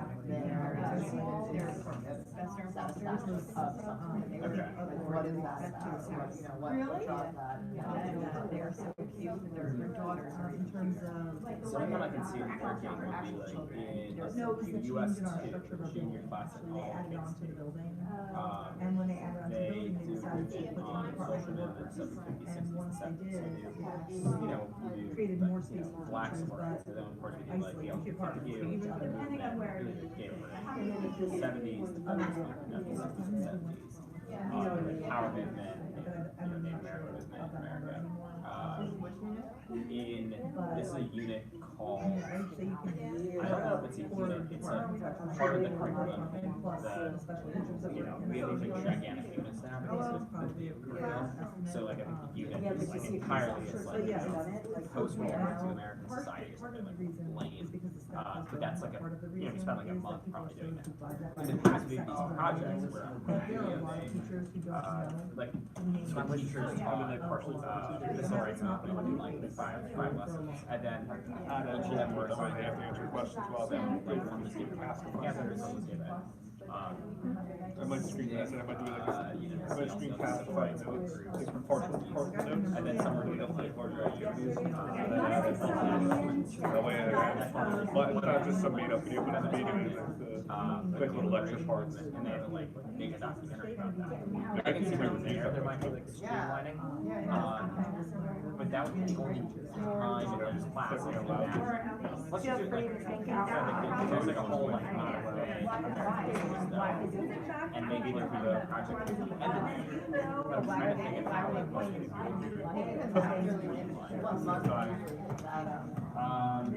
March, like by April, like my students starting. And that's, I mean, like all of the juniors. Yeah, I use that as back, right? I don't think I work half time somewhere here. I might go out and buy But also hopefully, like our movement and feminist movement, you know, the LGBT movement beginnings of that kind of stuff. And that's where I could think of the only place where you could definitely get the juniors to be like, well, you studied this before. So like maybe. Well, I don't, well, the only, right, and I won't always guarantee that I'll have a classroom full of juniors, you know what I'm saying? So it's almost better that like, juniors are done with the product, and then we're like, gonna send them off. Which I've been struggling with, because I'd like to do that with my, and then I don't need a school. For what? You know what I'm saying? You should be able to find it now. Could be the jumping off point. I see you start to, well, let me think. Well, that's what I'm saying, work for me. So when are those videos? Well, last year, we did that, teacher isn't doing this year, we decided not to do it. We just had these girls, that's an both did See, like, I like it, but there's like positives and negatives about it. My guess is that, I don't know what they're gonna do next year, what we're gonna do next year about that unit. Learn about the particular topic in the class. Form, but, that'd be the only place I can think of. There's really not much, like, there's electives that do, like, you should talk to. Yeah, that's what I'm saying, it's pretty cool that you, I have no idea. Do you know, either Close Seven or Michelle Reyes? So, Evan Seals are the and that class goes way more into social justice specific classes really centered on, you know, they do unit race class. Yeah, okay, my husband. I had an idea, so maybe they should for the Texas they can start, you know, like the levels, having their tournaments or the winner each we'll go present the final one. That way, the general population can see what the Obama administration taste what it looks like and can learn all these protections. I can't, they'll build it.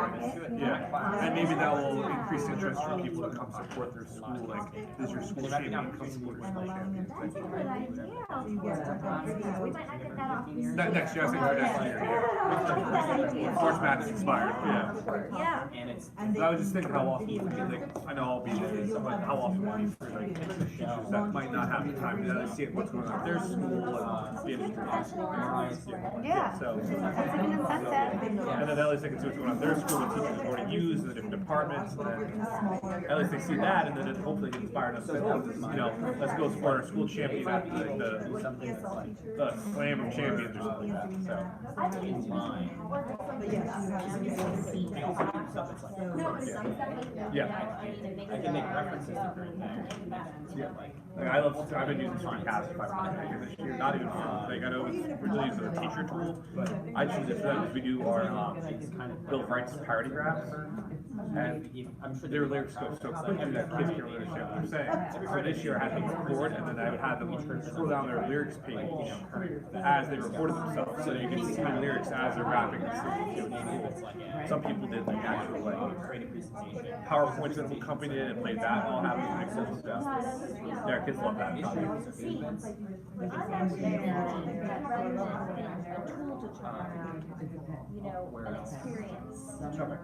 other thing is to try to.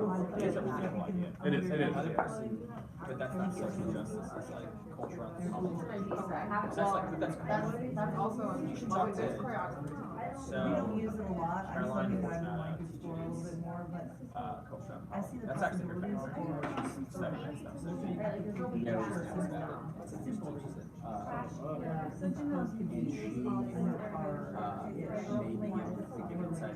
She does a unit on, it's not a unit on dance, it's inclusive music unit. It talks about the historical background of cultures and music and communicate physiologically, people communicate rhythmically, verbally. And that's, I think, what you find with this line of culture. I don't know if you guys like YouTube like a unit on the history of dance. Well, dance history is history, right? Because dance Exactly. is being informed as we're going through the time period, Yeah. so like whatever's going on is relevant to that. So I don't have one specific thing. Yeah, that so comes to talk mind. about it. How do you break up your units? So right now, so the way my curriculum works is that there's these 4 major cornerstones that all dance ed stuff that we're touching upon, not just like the stage part. So there's a choreographic element, and then there's the response and knowing the historical. And then developing a set that goes with what they want to do. So my curriculum is broken up into doing that, but also teaching them technique classes in that. So I have like projects alongside. So the beginning of my year usually is like an anatomy, base, health base things. We're all practicing safely. I think we need to be more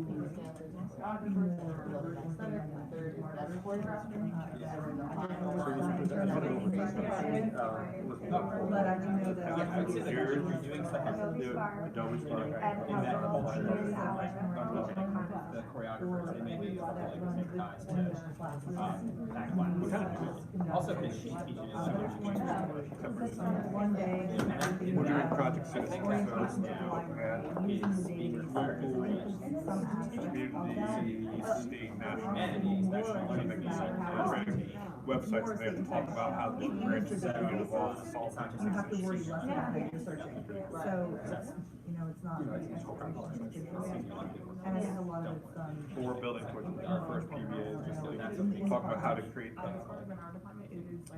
advertisement, express what type of citizens are important for growing and budding democracy. So it's called the Morris Colonization Project. So, other than from a science perspective, or from a society perspective, what type of citizens are necessary for that democracy to function well together? There are justice-oriented citizens, people who are just law-abiding, they're just like, just do what I have to do, nothing more. There are people who are leaders who decide who are going to get involved, lead rather than follow. And then us walking away and discussing like what is being Yeah, it would be nice to have their work, right, just having the work. No, where are you? I think it's also something exposed to that, they never take that. Yeah, exactly. That's really So great. Once we live on a Friday. That's That's the leading up to Black Friday. You can write a paper about it. Maybe, which I think is The audience, like, we're just trying to get out of it. When I came back from my dad's wedding, which was a calculation. Too much pressure.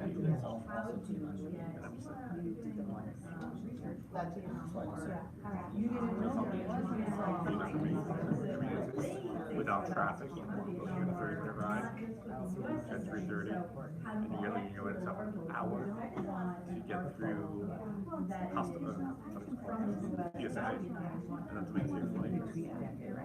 What do you find, Frontier? I don't know if they're here, but they definitely, actually, I think they do have some, those flights that are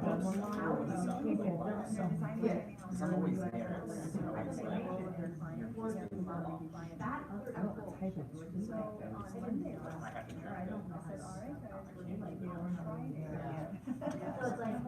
also,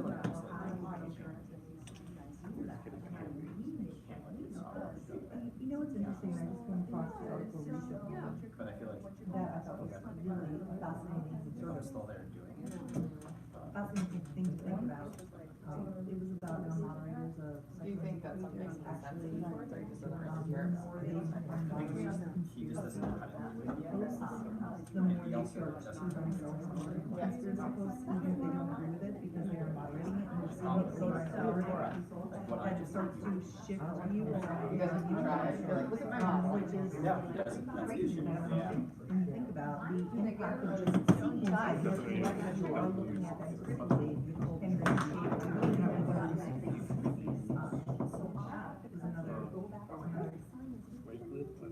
I feel like the prisons Start doing that.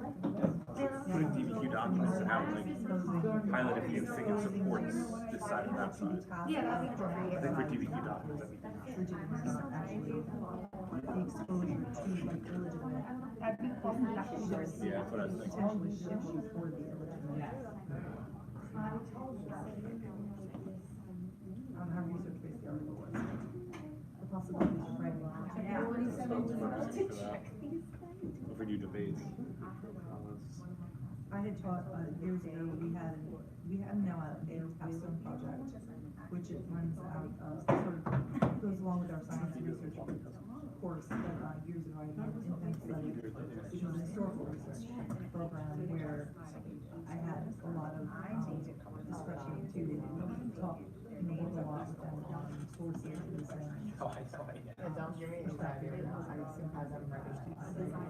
And research methods. Basically, it was a research research methods / research project course. And it was a great experience. It was very small. Imagine for a full year. It was definitely a. You don't wanna watch us eat. It'll be very interesting to see what this even does. I wonder how the sound. Yeah, me too. It's just gonna sound like. Share. It still says that it's live. I'm just trying to figure out how do I stop it? Was there, wait, yesterday at that meeting, was there a solution to that discussion?